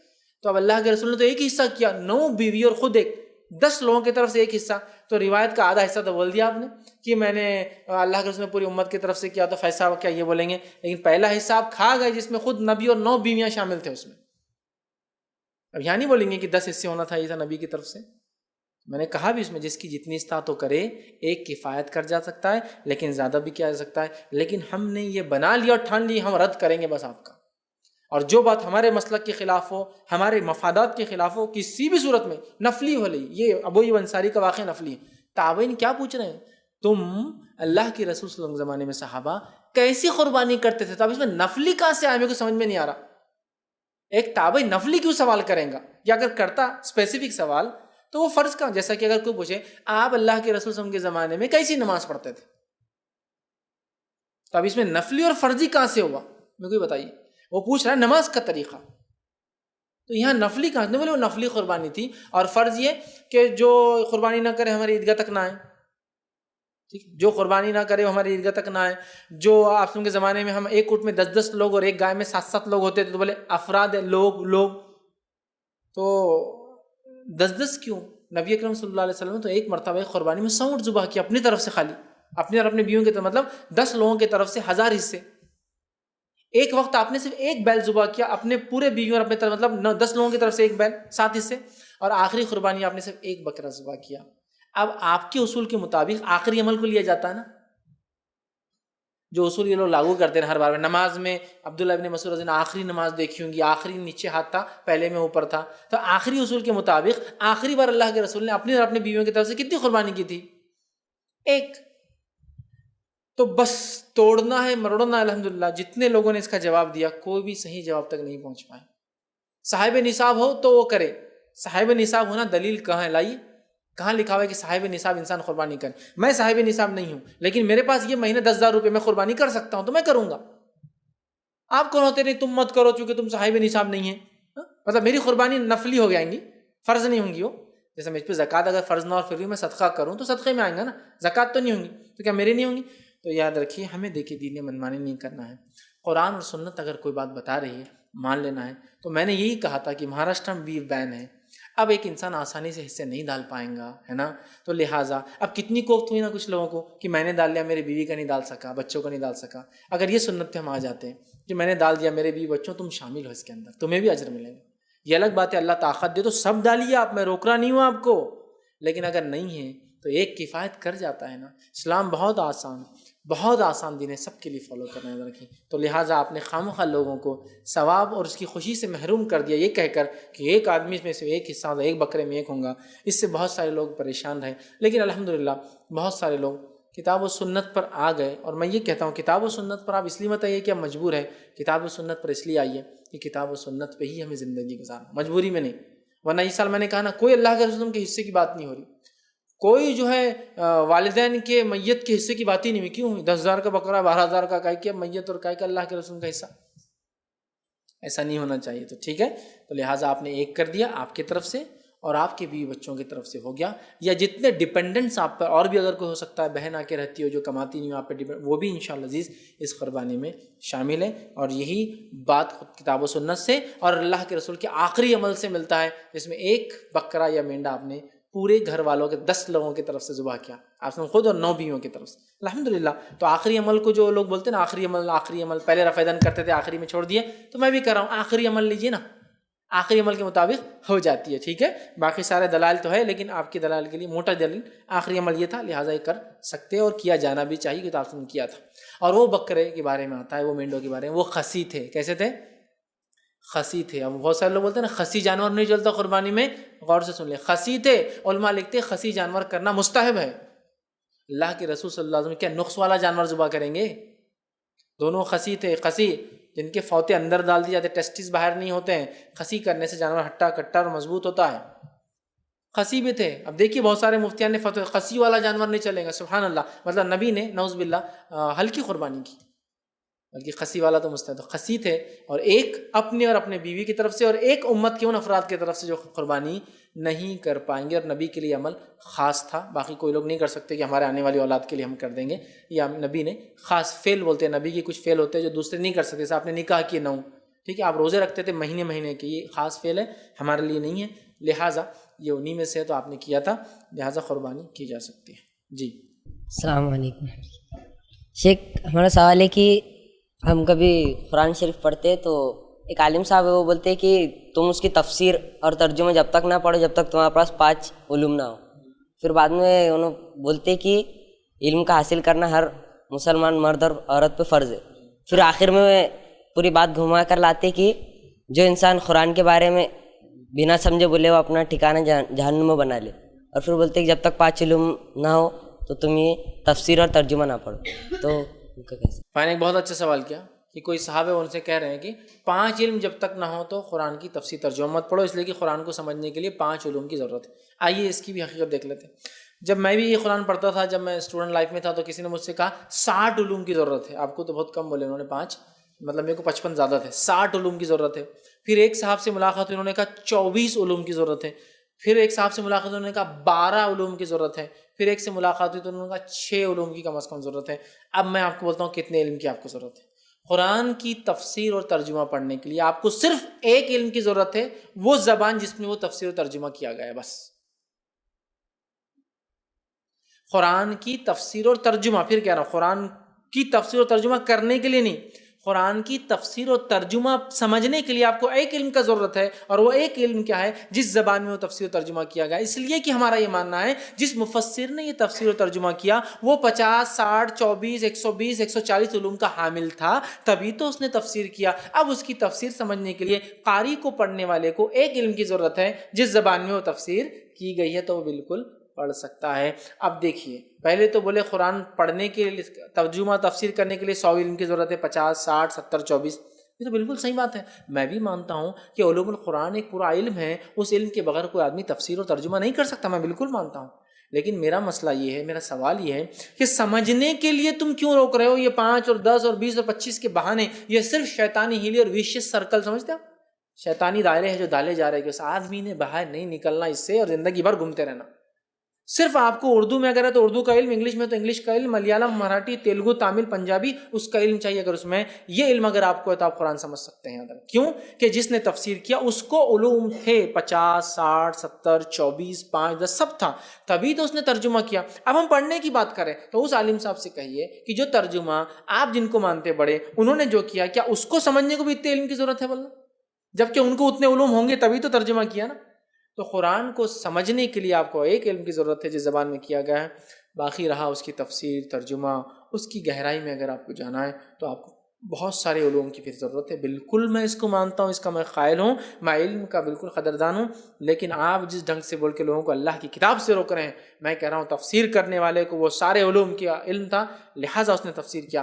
قاری کو، پڑھنے والے کو اب بیسک اردو کا علم چاہیے تاکہ وہ اردو یا انگلش جو زبان جانتا ہے اس کو سمجھے، بس یہ اس کے لیے کافی ہے. ہاں اس کی گہرائی میں جانے کے لیے اور علوم کی ضرورت بالکل ہے، لیکن بیسک اتنا ہو جائے تو اس کے لیے کافی ہے. لیکن اگر اس کو اردو کے علاوہ نہ ہو تو آپ روک نہیں سکتے اس کو. جب وہ پڑھیں گا تو علم آئیں گے نا اگلے اس کو 2 4 5، تو بہرحال پڑھنے دینا چاہیے. بہت سارے لوگوں کو قرآن سے دور کرنے کے لیے ایسے بہانے بناتے ہیں. کسی نے ایک سوال کیا ہے کہ قرآن کو انگلش میں، یعنی لفظ قرآن کے ہیں صرف انگلش میں ہیں، تو کیا پڑھ سکتے ہیں؟ اور جو لوگ قرآن نہیں آتا یا اٹک اٹک کر پڑھتے ہیں تو وہ کیا کریں؟ ایسا چلیں گا؟ دیکھیے سب سے پہلی چیز انہوں نے سوال کیا کہ کیا قرآن رومن میں پڑھ سکتے ہیں، مطلب عربک رومن میں لکھی ہوئی الحمدللہ ALHMDUILLH الحمدللہ للہ اللہ رب العالمین یہ بولنا چاہ رہے ہیں. مطلب قرآن جو رومن میں لکھا ہوا ہے کیا ہم پڑھ سکتے ہیں عربی کے بدلے؟ تو یاد رکھیے آپ کو عربی میں ہی پڑھنا پڑے گا، اس لیے کہ انگلش میں جو رومن ٹرانسلیٹریشن ہوتا ہے وہ کبھی بھی الحمدللہ کا ترجمان بن ہی نہیں سکتا. جیسا الحمد تو ہے اور ہے انگلش میں دونوں میں ایک ہی چیز لکھی جائیں گی الحمد H. اب وہ ہے یا ہے آپ کیسا فرق کر پائیں گے؟ سمجھ رہے ہیں بات کو میری؟ وہ نہیں ہو سکتا. تو آپ کبھی بھی قرآن کو جیسا پڑھنا ہے جیسا حق ہے ویسا نہیں پڑھ پائیں گے. میں یہ کہہ سکتا ہوں کہ اگر آپ ابتدائی دور میں ہیں، عربی بالکل نہیں آتی یا آپ نو مسلم ہیں، اسلام ابھی اپنے قبول کیا ہے اور آپ سیکھ رہے ہیں، تو اسٹارٹنگ تو چل جائے گا، چاہے ہندی ہو، مراٹھی ہو، مطلب اس کو لیں گے ٹرانسلیٹریشن رومن میں عربی لکھا ہوا، ٹھیک ہے، یا تیلگو میں عربی لکھا ہوا یا اردو میں عربی لکھا، سمجھ رہے نا؟ مطلب ہندی میں عربی لکھا الحمدللہ ٹھیک ہے، یہ ہو سکتا ہے. لیکن آپ کبھی بھی نہیں، اس لیے کہ بہت ساری زبانوں میں عربی کے وزن کے الفاظ ہی موجود نہیں ہیں. جیسا زوئیں، دال اور زواد کیسا بتائیں گے آپ؟ عربی میں جو ہے اس کو ہندی یا انگلش میں کیسا فرق کریں گے بتائیں گے آپ کہ یہ زوئیں ہیں یا دال ہے یا زواد ہے؟ تینوں کی آواز ایک جیسی نکلتی ہے. ولضالین ولضالین ولضالین ایک ہی ہے، وہ وہاں تو لکھا ہوا رہے گا ڈی. سمجھ رہے ہیں آپ؟ تو فرق نہیں ہو سکتا. لہٰذا میں کہوں گا آپ عربی ہی سیکھیں، عربی ہی سیکھیں، عربی میں ہی پڑھے، تبھی اس کا صحیح تلفظ اور صحیح معنی نکل سکتا ہے. رہا معاملہ جب تک آپ کو نہیں آتی تو آپ پڑھ لے، لیکن فوراً آپ عربی سیکھنا شروع کریں. نو مسلم ہے تو وہ بھی کوشش کرے جلد سے جلد، اور اگر مسلمان ہے تو کوشش کریں. رہا معاملہ عربی اٹک اٹک کر پڑھتے ہیں، مطلب عربی تو پڑھ لیتے ہیں لیکن اٹک کے، لیکن رومن اچھا پڑھتے ہیں، تو میں کہوں گا پھر عربی ہی پڑھے. اٹک اٹک کے کیوں نہ پڑھتے ہو، اور ایک استاد لگا لے تاکہ آپ کو اٹک اٹک کے پڑھنے کا ڈبل ثواب ملے. جو شخص قرآن سیکھتا ہے اور غلطی کرتا ہے اس کو ڈبل ثواب ملتا ہے، یاد رکھیے، بنسبت جس کو آتا ہے پڑھنے والے کی، کیوں تو وہ کوشش کر اللہ کی راہ میں. لہٰذا اگر آپ کو آتا ہے لیکن اٹک کے آتا ہے، پڑھتے رہیے. ایک استاد اپوائنٹ کیجیے، شرمائیے مت کہ عمر زیادہ ہے عمر کم ہے، کچھ مت. ایک استاد اپوائنٹ کر لیجیے، اٹک اٹک کے ہی پڑھیے، اٹک اٹک کے پڑھتے پڑھتے اس کو اچھا سے کر لیجیے. ورنہ یاد رکھیے اچھی بات تو بالکل نہیں ہوں گی کہ آپ رومن میں قرآن پڑھیں، اس لیے کہ عربی کا حق کبھی بھی رومن میں. اور پھر تجدید، زیر زبر پیش، ساکن، یہ تو پہچان ہی نہیں سکتے آپ. انگلش میں کہاں سے لکھیں گے؟ ہے ہی نہیں انگلش میں.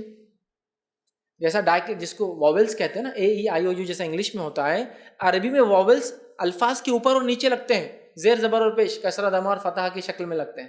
وہ واولز ہیں ایکچولی، ٹھیک ہے، جو انگلش میں بیچ میں آتے ہیں. تقریباً لینگویج میں بیچ میں آتے ہیں. عربی کی خصوصیت ہے اس کے واولز الگ سے لگتے ہیں، اس کو ڈائیکریٹیکل مارکس بولتے ہیں. مطلب وہ چیزیں جو اوپر الگ سے لگائی جاتی ہے الفاظ کی، تو وہ نہیں ہو سکتا. تو لہٰذا آپ سیکھیے عربک، وہ زیادہ بہتر اور انشاءاللہ عزیز اچھا ہوگا آپ کے لیے. جی، کسی نے ایک سوال کیا ہے کہ کیا دسترخوان پر بیٹھ کر کھانا بہتر ہے یا ڈائننگ ٹیبل پر؟ اگر کوئی ایسا کرے جو غیر مسلموں کا طریقہ ہو تو ایسے شو آف کہیں گے یا اس کا اپنا پسندیدہ طریقہ؟ دیکھیے، کھانے کے لیے سنت تو یہ ہے کہ انسان نیچے بیٹھے اور اکڑو بیٹھے، مطلب وہ سمجھے نا، پیروں کو آپ کھڑا رکھتے تھے یا تو دونوں پیر کھڑے ہوتے اس پہ ہاتھ رکھتے, یا ایک روایت میں آتا آپ ایک پیر کھڑا رکھتے ایک پیر آڑا رکھتے, مطلب ایک پیر پیٹ سے لگتا اور ایک پیر ایسا رہتا, سمجھے نا وہ سیٹنگ.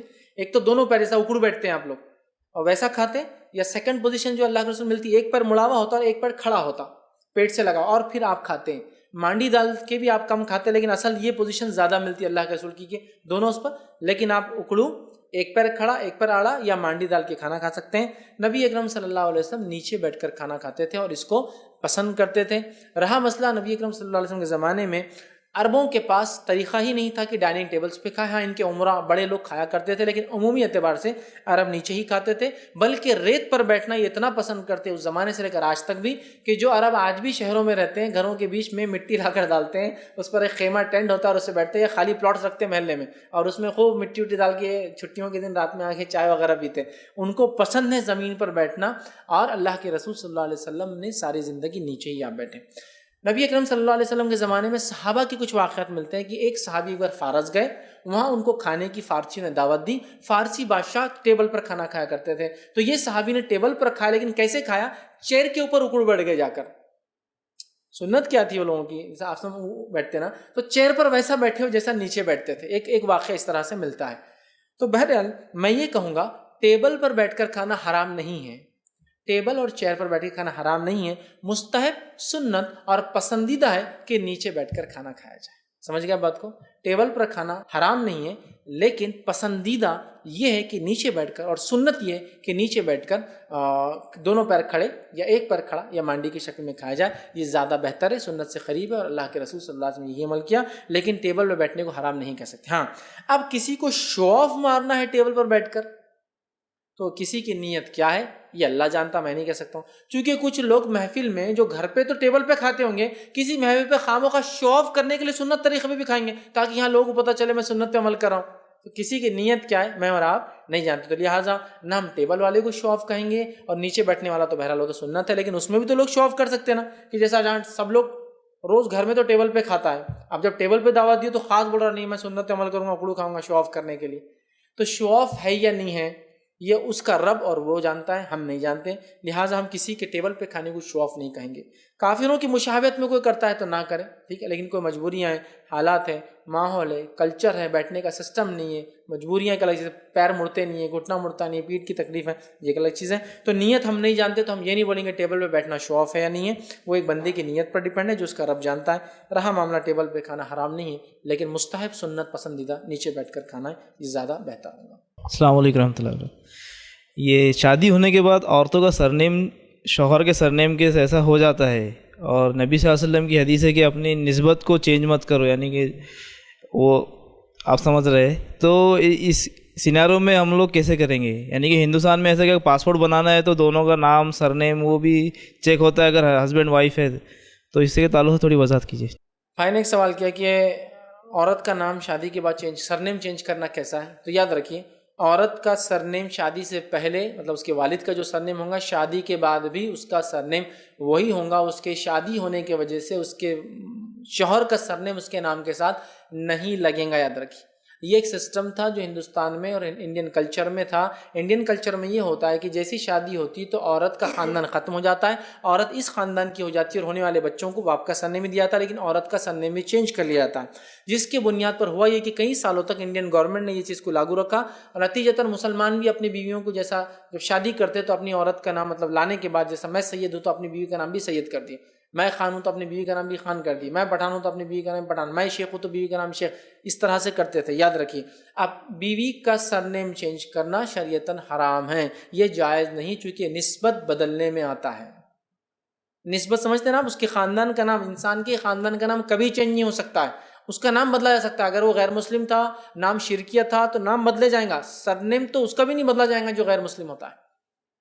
سمجھ رہے آپ, تو سرنیم بدلنا یہ حرام ہے, یہ لیکن سسٹم بن گیا. لیکن الحمدللہ اب ایک نیا سسٹم آ چکا ہے, چونکہ جدیدیت تحریک ہو رہی ہے. تو ایک بات آپ کو بتا دوں, پاسپورٹ کے لیے کوئی شوہر اور بیوی کا نام ایک جیسا ہونا ضروری نہیں ہے. پاسپورٹ ایجنٹ کے لیے چونکہ آسان ہو جاتا ہے دونوں سرنیم ایک ہونے سے, تو مجبوراً کرواتے ہیں آپ سے. ان کے لیے کیا ہوتا ہے سہولت, ورنہ اگر پھر میرج سرٹیفکیٹ ایک نیا, کہ تو وقف بورڈ کا marriage certificate passport office accept نہیں کرتا ہے, تو ایک میرج سرٹیفکیٹ کلیکٹر آفس سے بنانا پڑتا تھا. ایک نیا پیپر بنا, ان کو جان پہ آتا, تو وہ کیا کرتے فوراً جان پہ آنے بچنے کے لیے بولتے ایک سرنیم کر لو اور ہسبینڈ وائف شو کر دیتے. تو میں یہ کہوں گا آپ کوئی ضرورت نہیں اپنے بیوی کو, بلکہ میں کہتا ہوں یہ بھی کیا ضرورت ہے آپ کی بیوی کے پاسپورٹ میں آپ کا نام, اس کے باپ کا ہی نام ہونا چاہیے. آپ کا گناہ لگا رہے اپنا. آفیشیل ڈاکیومنٹ چاہیے تو marriage certificate collector office issue کرتا ہے جس میں میاں بیوی ہے بلکہ ثابت ہو جاتا, ختم. بیوی اپنے نام سے اپنے والد کے نام سے رہے. اور پین کارڈ آنے کے بعد تو اب تو سب چیزیں چینج ہو گئی. اب پین کارڈ آیا تو اب گورنمنٹ نے جب سے ایک رول نکالا کہ چاہے شادی شدہ عورت بھی ہو نام کس کا لکھا جائے گا, father's name should be given even if the, ٹھیک ہے, مطلب فیمیل از میرڈ اس میں لکھا ہوا ہے. تو اب انہوں نے کر دیا چونکہ اب ڈیورس بھی ہوتی ہے, آفیشیلی مانا گیا, تو اب ڈیورس ہوتی ہے تو مطلب دوسرا شوہر بھی ہو سکتا ہے اس کا. تو اب سرنیم کا کیا, تو کہا سرنیم ول بی کانسٹنٹ, اب چینج نہیں ہوگا. سمجھ رہے ہیں؟ تو اب تو کوئی مسئلہ نہیں ہے, آپ کو کوئی چینج کرنے کی ضرورت نہیں ہے. کوئی اگر یہ رسمی کے طور پہ کہ بھائی ہم یہ ہے تو بیوی کو کر دیں گے, شریعتاً غلط اور حرام ہے. بیوی کا سرنیم چینج نہیں ہو سکتا ہے. قانونی اعتبار سے بھی الحمدللہ کوئی داؤ پیش نہیں ہے. بیوی کا نام پین کارڈ میں بھی, آدھار میں بھی والد کا نام ہی آئے گا, اور پاسپورٹ میں میں کہوں گا والد کا نام ہی آنے دیجیے. ہاں اسپاؤس کے اندر مینشن کر دیجیے اسپاؤس کا نام یہ ہے, لیکن باپ کا نام سرے سے ہٹا کے ہسبینڈ نیم لکھے درست نہیں ہے. اور شادی شدہ عورتوں سے بھی کہوں گا ہسبینڈ نیم لگا رہے بھی کیوں آپ, بہت سی عورتیں شادی کے بعد ہسبینڈ نیم کیوں ضرورت ہے, فادرس نیم ہی لگائیے اپنا, اس لیے کہ ہسبینڈ کا انتقال ہو سکتا ہے, سیکنڈ آپ شادی کر سکتے ہیں, طلاق ہو سکتی ہے, سمجھ رہے ہیں آپ. تو بہت سارے آپشنس ہیں, لہٰذا فادرس نیم ہی سب سے بیسٹ چیز ہے. اور سنت سے یہی بات ثابت ہے, کوئی صحابیہ نے شادی کے بعد صحابہ کا نام نہیں لیا. سنت یہی تھی کہ صحابی اپنے والد کے نام سے ہی پہچانی گئی, اور تابعین طب تابعین, اور یہی طریقہ تھا, یاد رکھیے, اور یہ سنت ہے. تو لہٰذا آپ اپنے والد کا نام ہی ہر جگہ لگائے, شوہر کی جہاں ضرورت ہے. گورنمنٹ پوچھ رہی بھائی اسپاؤس کا نام کیا ہے, شوہر کا نام کیا ہے, بیوی کا نام کیا ہے, تو مینشن کر دیجئے. لیکن سرے سے مسز فلاں بول کے کر دے رہے, مطلب چینج ہی کر دے رہے, وہ درست نہیں ہوگا. اور سرنیم بدلنا کسی بھی لحاظ سے درست نہیں ہے. ضرورت کے تحت ہسبینڈ نیم مینشن کیا سکتا ہے, لیکن ایکچوئل فادرس نیم ہی ہمیشہ لڑکی کے نام کے آگے شادی سے پہلے بھی اور شادی کے بعد بھی لگنا چاہیے. وآخر دعوانا الحمدللہ رب العالمین. سبحان ربک رب العزت عما یصفون, والسلام علی المرسلین, والحمد للہ رب العالمین.